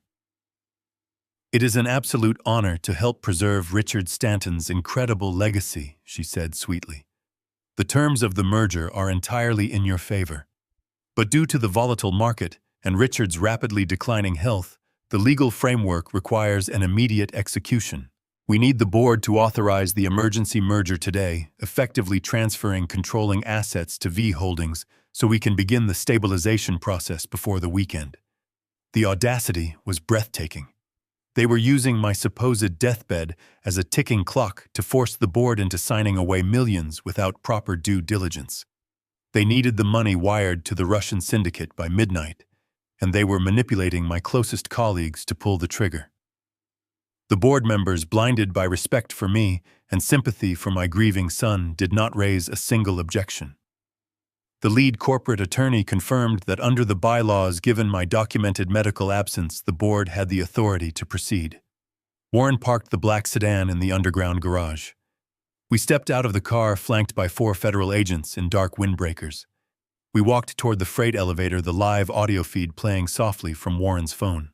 I heard the sharp rustle of thick paper as the final merger contracts were placed in the center of the mahogany table. Bradley let out a shaky breath, playing the reluctant but dutiful son one last time. "If there are no further questions," Bradley said, his voice trembling with fake sorrow, "I will ask the board to formally recognize the emergency transfer. I will sign as the acting chief executive, fulfilling my father's dying wish." I heard the distinct, sharp click of an expensive silver fountain pen being uncapped. He was hovering over the dotted line. He was seconds away from stealing my company, paying off a massive Russian mob hit, and sealing his perfect crime. He raised his pen to sign the family legacy away. I did not let the tip of that silver fountain pen touch the paper. I lifted my right foot and kicked the heavy mahogany double doors with every ounce of strength I had left in my 70-year-old body. The doors blew open with an explosive crash, the heavy brass handles slamming violently against the drywall. The sound echoed through the massive room like a thunderclap. 12 senior board members physically jumped in their leather chairs. A woman near the back let out a sharp, terrified gasp. Bradley froze, his hand suspended in midair. The expensive silver pen slipped from his trembling fingers, hitting the polished wooden table with a sharp clatter before rolling off the edge and landing on the carpet. All the color drained from his face in a single second, leaving him looking like a bloodless corpse. Victoria stiffened her posture, snapping perfectly straight, her eyes narrowing as she stared at me. I stepped over the threshold, the dark navy power suit hugging my shoulders perfectly.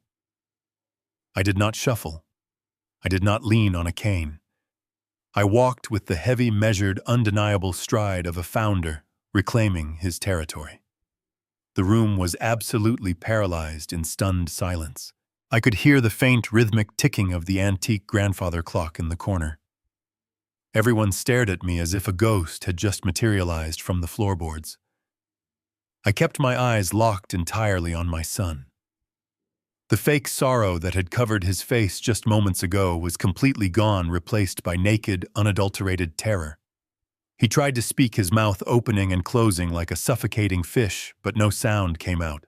I walked the entire length of the boardroom, passing my stunned colleagues, until I reached the very head of the table. I stood directly over him, casting a long shadow across the fraudulent merger documents he had been about to sign. "Hello, Bradley," I said, my voice completely devoid of the weak, raspy wheeze he had heard for the past week. It resonated through the quiet room, deep and commanding. "I hope I am not interrupting your beautiful eulogy." Thomas, my oldest friend on the board, slowly stood up from his chair. His face was a mixture of profound relief and total confusion. Rick Thomas stammered, gripping the edge of the table. "We thought you were dying. Bradley told us your heart was failing. He said you were bedridden and could barely breathe." I turned my head slightly to look at Thomas, though my body remained squared directly toward my son. "I was dying, Thomas," I replied, my voice chillingly calm. In fact, according to my son's incredibly detailed schedule, I was supposed to draw my final breath in my sleep sometime late last night. But unfortunately for him, I have always been terribly stubborn when it comes to following orders. Bradley scrambled backward in his chair, trying to put distance between us. "Dad," he choked out, his voice a pathetic, high-pitched squeak. "Dad, please, what are you doing here? You need to be resting. The doctor said you need to stay in bed. You are confused. The grief is making you hallucinate." I did not argue. I did not shout. I reached into the breast pocket of my tailored suit jacket and pulled out the small orange prescription bottle. I held it up so the overhead lights caught the plastic. "I am not hallucinating, Bradley," I said, my voice dropping to a low, lethal register. "But I am curious. Did you really think I would not notice the difference between my daily beta blockers and a lethal dose of synthetic veterinary cardiac stimulants?" The entire room drew a collective, horrified breath. Victoria jumped to her feet, her chair scraping loudly against the floor. "This is absolutely absurd," she declared, her smooth corporate mask slipping slightly to reveal the loan shark underneath. "The man is clearly suffering from dementia. He is making wild accusations. We need to call security and have him escorted back to a hospital immediately before he hurts himself." I turned my cold gaze to her. "Sit down, Victoria," I commanded, my voice cracking like a whip. "Or should I call you the chief executive of V Holdings, the brilliant mastermind who helps degenerate gamblers launder their blood money to pay off Russian syndicates?" Her jaw snapped shut. She fell back into her chair, her eyes darting nervously toward the heavy double doors. I turned back to Bradley, who was now visibly trembling, sweat pouring down his pale forehead. I reached into my jacket again and pulled out the thick stack of printed general ledgers. I slammed them onto the center of the mahogany table with a resounding thud. $4 million, I announced to the paralyzed board of directors. In the last 6 months, my beloved son has siphoned nearly $4 million of corporate capital through fake consulting invoices to this woman's offshore shell company. Thomas picked up the top sheet, his eyes widening as he read the undeniable financial data. The room erupted into frantic murmurs. But I was not finished. I reached into my pocket one last time and pulled out a small black audio recorder provided by Warren. I placed it gently on top of the fraudulent merger contracts. I pressed the play button. The quiet boardroom was instantly filled with the recorded sound of Bradley's own terrified voice echoing from his luxury car. "The old man has a $5 million life insurance policy," the recording played loud and clear for everyone to hear. "If he dies in his sleep, the money is mine. The syndicate gets paid by Friday, and all of our problems permanently disappear." Bradley fell out of his chair, crashing onto his knees. He covered his face with his hands, sobbing hysterically. He knew his entire life was completely over. The deadly trap had violently snapped shut. But the biggest shock was yet to walk through those doors. The echo of the recorded conversation faded into the heavy, suffocating silence of the boardroom. Bradley remained on his knees for a long, agonizing moment, his shoulders shaking as the reality of his exposure settled over him. But the tears did not last. The sheer, desperate instinct of a cornered predator suddenly took over. He stopped sobbing, wiped his face aggressively with the back of his sleeve, and slowly pushed himself up from the floor. His face was blotchy, his eyes wild and darting around the room as he desperately searched for a way. He looked at the faces of the board members, seeing nothing but absolute horror and disgust staring back at him. Thomas had physically taken a step away from the table, looking at my son as if he were a venomous snake. The corporate attorney was already packing his briefcase silently, refusing to have any part in this massive criminal conspiracy. Bradley turned his frantic gaze back to me. The panic in his eyes rapidly warped into a blinding, defensive rage. He pointed a trembling finger directly at my chest. "This is a lie," Bradley shouted, his voice cracking violently as it echoed off the glass walls. "This is a total and complete fabrication. He is completely out of his mind. The grief of losing Rachel has completely destroyed his brain. He is making all of this up. That recording is fake. You can use computers to make anyone say anything these days. He is just paranoid. He locked himself in his room for a week, refusing to speak to anyone. He needs to be locked in a psychiatric ward, not sitting in a corporate boardroom." Victoria instantly seized the opportunity to back up his desperate narrative. She stood tall, smoothing out her black dress with forced composure.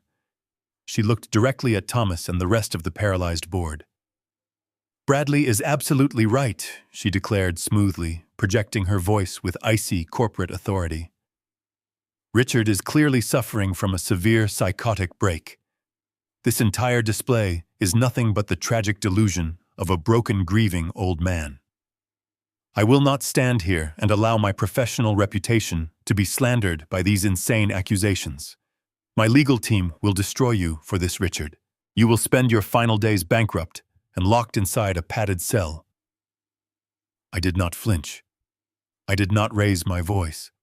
I simply reached over to the mahogany table, picked up the small orange prescription bottle, and hurled it directly at Bradley.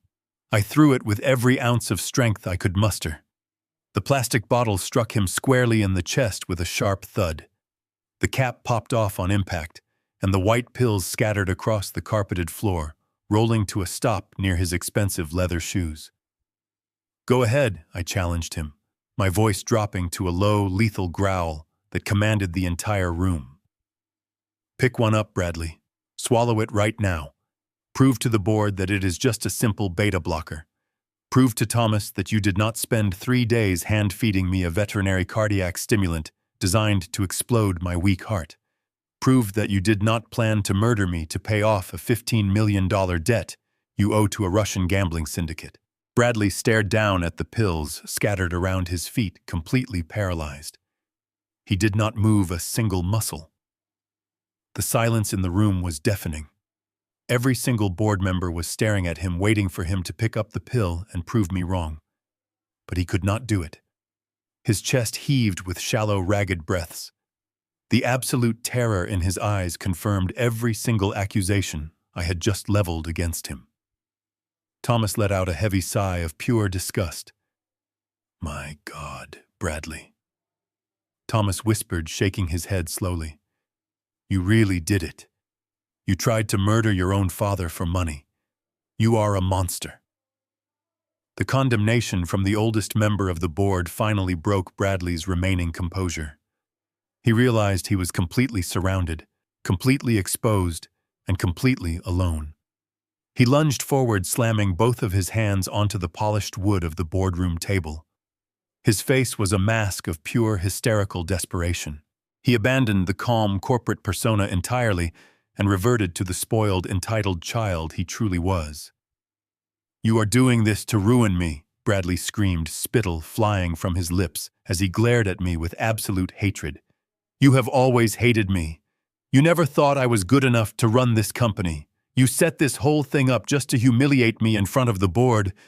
You are a bitter, jealous old man trying to destroy my life." He grabbed the fraudulent merger documents and ripped them in half, throwing the pieces into the air. He was completely unraveling, grasping at any shred of sympathy he could wring from the horrified audience. He pounded his fists against his chest, tears of pure rage streaming down his cheeks. "I am the victim here," he bellowed, his voice echoing violently through the room.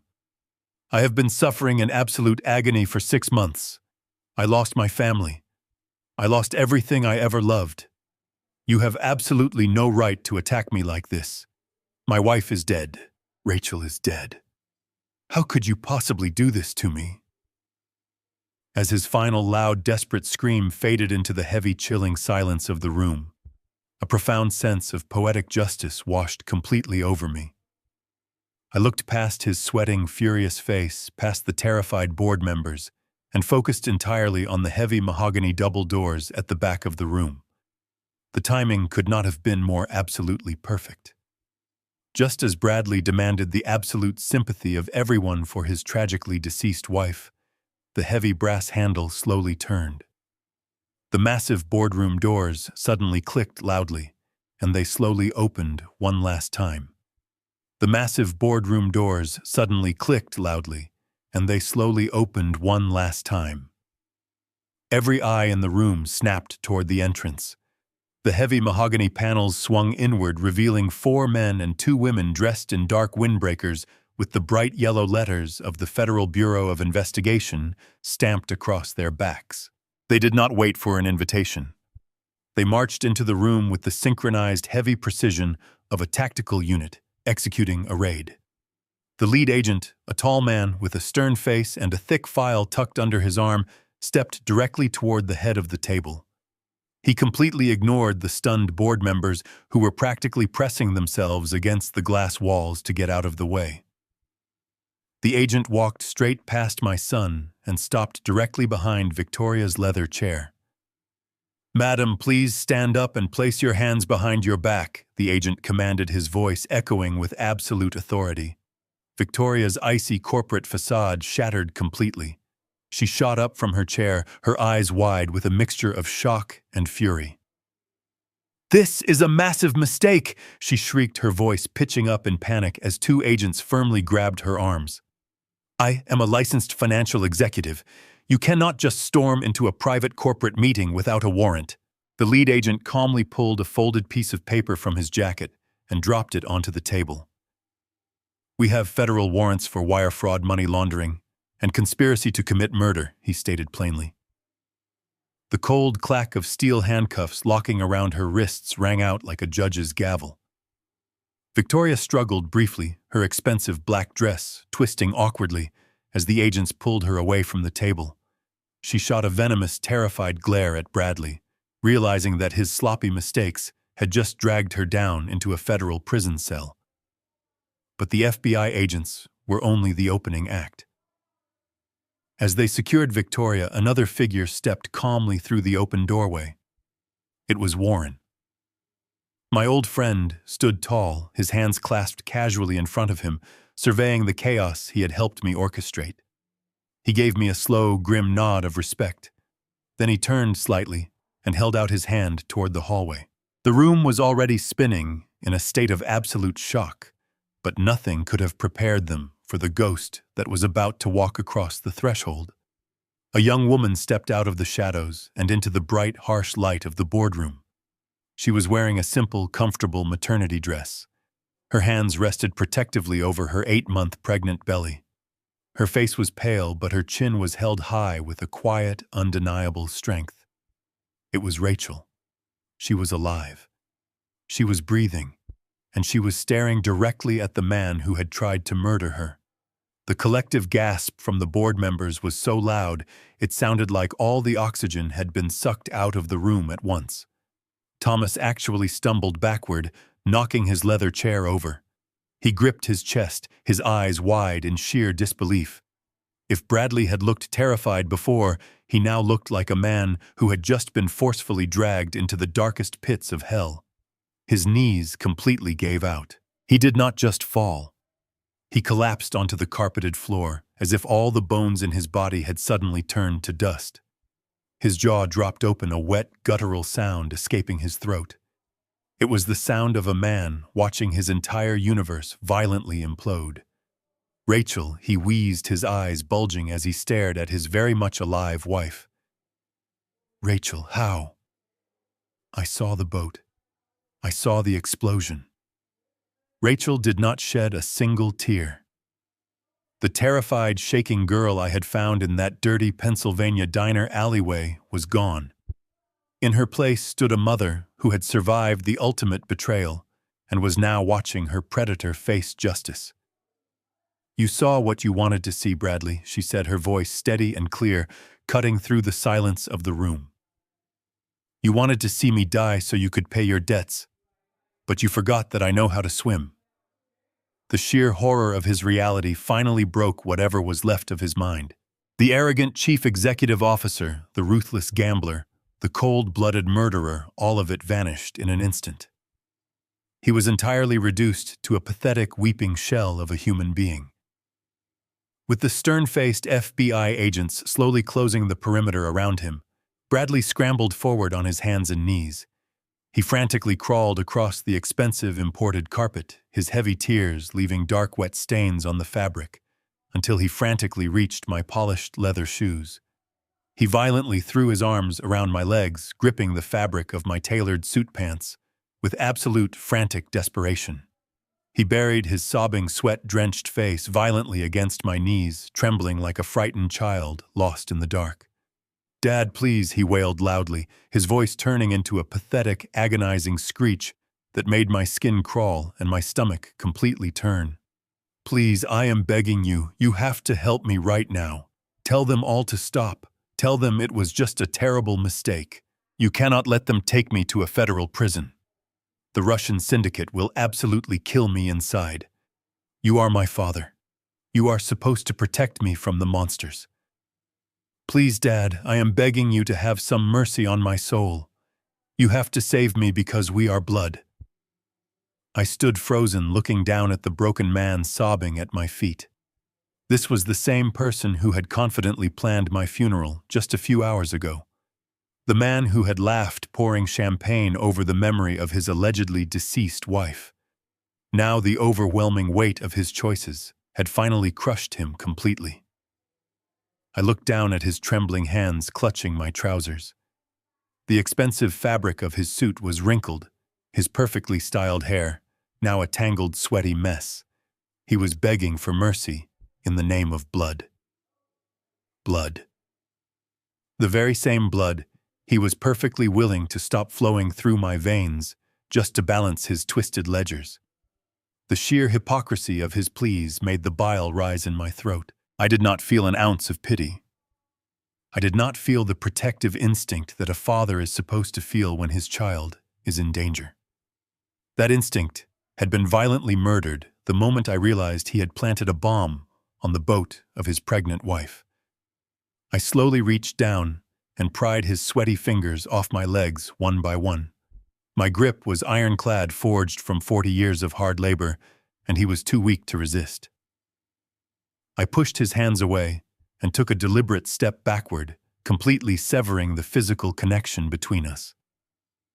The disgust in my eyes must have been absolute, because he flinched as if I had struck him. He looked up at me from the floor, his face a mask of pathetic desperation, still waiting for the fatherly salvation that was never going to come. You want mercy because we share blood. I asked, my voice barely above a whisper. Yet it echoed through the silent boardroom with lethal clarity. You gave up the right to invoke family the night you left your pregnant wife to drown in a burning lake. You traded your bloodline for a seat at an underground casino table. You poured me a glass of water and handed me poison with a smile on your face. He opened his mouth to speak, but only a pathetic whimper came out. I leaned down slightly, making sure my next words pierced directly through his soul. You are no son of mine, I stated, my voice cold and unyielding as a steel blade. You are nothing but a dead man waiting for the mob to collect. The finality of those words completely shattered him. The lead federal agent stepped forward, flanked by two heavily built officers. They grabbed Bradley by his arms and hauled him roughly to his feet. He tried to thrash against them, his legs completely refusing to support his own weight. The sound of a second pair of heavy steel handcuffs ratcheting tightly around his wrists echoed through the room. No, Bradley screamed, his voice tearing at his vocal cords as the agents began to drag him backward toward the open double doors. No, Dad. Please, you cannot do this. They are going to kill me. The Russians are going to find me in there. You know what they do to people who do not pay. You have to freeze the accounts. You have to give me the $5 million. Please. I am your only son. His screams grew more frantic, bouncing off the glass walls. The federal agents did not hesitate. They pulled him out into the hallway. I stood perfectly still, watching him disappear. He was entirely correct about one thing. He was a dead man. The government had already secured federal warrants to freeze every single asset attached to his name. His bank accounts, his luxury cars, his properties. It was all locked down. He had absolutely no money to pay the Russian syndicate. He had no company left to leverage. And the mob had eyes everywhere. They would know exactly which federal penitentiary he was being sent to, and they would be waiting for him the moment he stepped into the block. The double doors swung shut, cutting off his agonizing screams. The silence that rushed back into the boardroom was heavy. I turned my attention back to the 12 senior board members. They were all standing now, pale and completely shaken by the violent whirlwind that had just ripped through their morning meeting. Thomas was wiping sweat from his forehead with a trembling white handkerchief. I walked over to the mahogany table and picked up the torn pieces of the fraudulent merger documents Bradley had ripped apart in his rage. I let the pieces flutter back down onto the polished wood. As the rightful owner and majority shareholder of Stanton Construction, I announced, my voice steady and commanding, I am officially terminating Bradley Stanton from his position as Chief Executive Officer, effective immediately. His office is to be cleared out by security, and his corporate access is permanently revoked. We will cooperate fully with the federal investigation. The board members simply nodded in unison, none of them daring to speak a word. I had just dismantled a criminal conspiracy and sent my own son to federal prison without blinking an eye. They knew the old wolf was fully back in charge, and my bite was far worse than my bark. I turned my back on the table and walked toward the corner of the room where Warren was standing protectively next to Rachel. The cold, ruthless avenger who had just destroyed Bradley completely melted away the moment I looked at her. Her face was exhausted, carrying the heavy emotional toll of facing the monster who had tried to end her life. I gently placed my hands on her shoulders. She looked up at me, her eyes brimming with fresh tears, but this time they were tears of profound relief. It is finally over, I whispered softly, giving her a reassuring smile. You never have to hide from him ever again. You are safe. Rachel let out a shaky breath and leaned forward, resting her head against my chest. I wrapped my arms around her, holding her tightly. I could feel the strong, steady kick of my unborn grandson against my side. This was my true family. This was the legacy I was finally fighting to protect. Blood did not make Bradley my son, but loyalty made Rachel my daughter. The months that followed the explosive boardroom confrontation were a whirlwind of depositions, federal hearings, and aggressive legal dismantling. The federal government moved with absolute terrifying swiftness, building an airtight case. The audio recordings Warren had secured were completely damning. Faced with an insurmountable mountain of evidence, her polished corporate armor cracked. She turned state evidence pleading guilty to federal wire fraud, money laundering, and conspiracy. In exchange for her complete cooperation and detailing the entire Russian syndicate financial structure, she was handed a 10-year sentence in a minimum security federal facility. She lost her prestigious company, her hidden wealth, and her freedom in the blink of an eye. But my son Bradley received absolutely no such leniency from the justice system. He tried to plead temporary insanity, blaming his horrific actions on the grief of losing his wife. But when that very same wife walked into the courtroom during his sentencing hearing, looking strong and holding the hand of my private investigator, his entire defense crumbled into ash. The presiding judge looked at him with absolute disgust and did not hold back. Bradley was sentenced to 25 years in a maximum security federal penitentiary without the possibility of early parole. He was stripped of every single dollar he had ever earned. But the prison sentence was only the beginning of his true punishment. By the time he was processed into the facility, the Russian mob had already seen the news. They knew exactly where their missing $5 million went, and they knew exactly who had failed them. I received a brief panicked phone call from him during his first week of incarceration. He was crying, whispering that the inmates with the syndicate tattoos were watching him in the yard. I listened to his terrified voice for exactly 10 seconds. Then I simply hung up the phone and permanently blocked the number. He had made his bed, and now he had to sleep in it, constantly looking over his shoulder for the rest of his miserable life. With the incredibly dark, suffocating shadow of my son finally erased from our daily lives, the slow and steady healing process could genuinely begin. Rachel officially moved into my large, empty house, bringing an entirely new energy and filling the quiet, lonely halls with a beautiful, radiant warmth and light. I spent my days painting the old guest room a bright, cheerful yellow, assembling a wooden crib, and making sure she had absolutely everything she needed. 2 months after the trial concluded, my grandson made his incredible entrance into the world. He was born healthy, strong, and screaming with a set of lungs that made the delivery nurses laugh. Holding that tiny, fragile life in my weathered hands, for the very first time I felt a profound sense of peace wash over my entire soul. The heavy burden of the past completely lifted from my shoulders. I named him Julian after my own grandfather, completely severing any ties to his deeply tainted legacy. I knew I could not be the father figure Julian deserved while simultaneously trying to manage a massive corporate empire. The company needed a fresh vision, and I needed to focus on my true priorities. Early one Tuesday morning, I called Thomas and the rest of the senior board of directors into my executive corner office for one last time. I stood before them, thanked them for their years of incredible service, and officially stepped down from my active role as president and majority owner. I hired a brilliant, fiercely ethical, professional chief executive officer from outside the firm to take the reins. I placed my remaining shares into a heavily protected, ironclad trust fund dedicated entirely to Julian and Rachel, ensuring they would never have to worry about their financial security ever again. I walked out of that glass building for the final time, not as a tired, broken old man, but as a completely free grandfather, ready to start a beautiful new chapter. Looking back on the absolute nightmare of the past year, I slowly realized a deeply profound and difficult truth about human life. We are conditioned from birth to believe that blood is the absolute strongest bond in the world. We are taught to forgive the unforgivable simply because the person hurting us shares our last name or our DNA.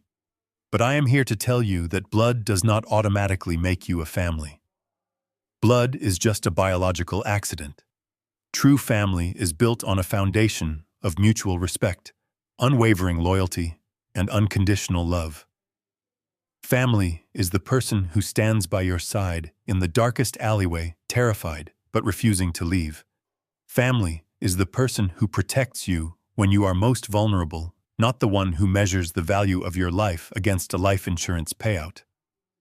I had to lose the son I thought I knew to discover the incredible daughter I never realized I had. I had to let my empire go to find the priceless treasure of a quiet afternoon holding a sleeping baby in my arms.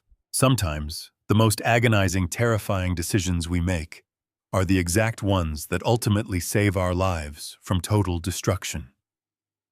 Cutting out the cancer of a toxic family member is never an easy choice. It goes against every natural instinct we possess.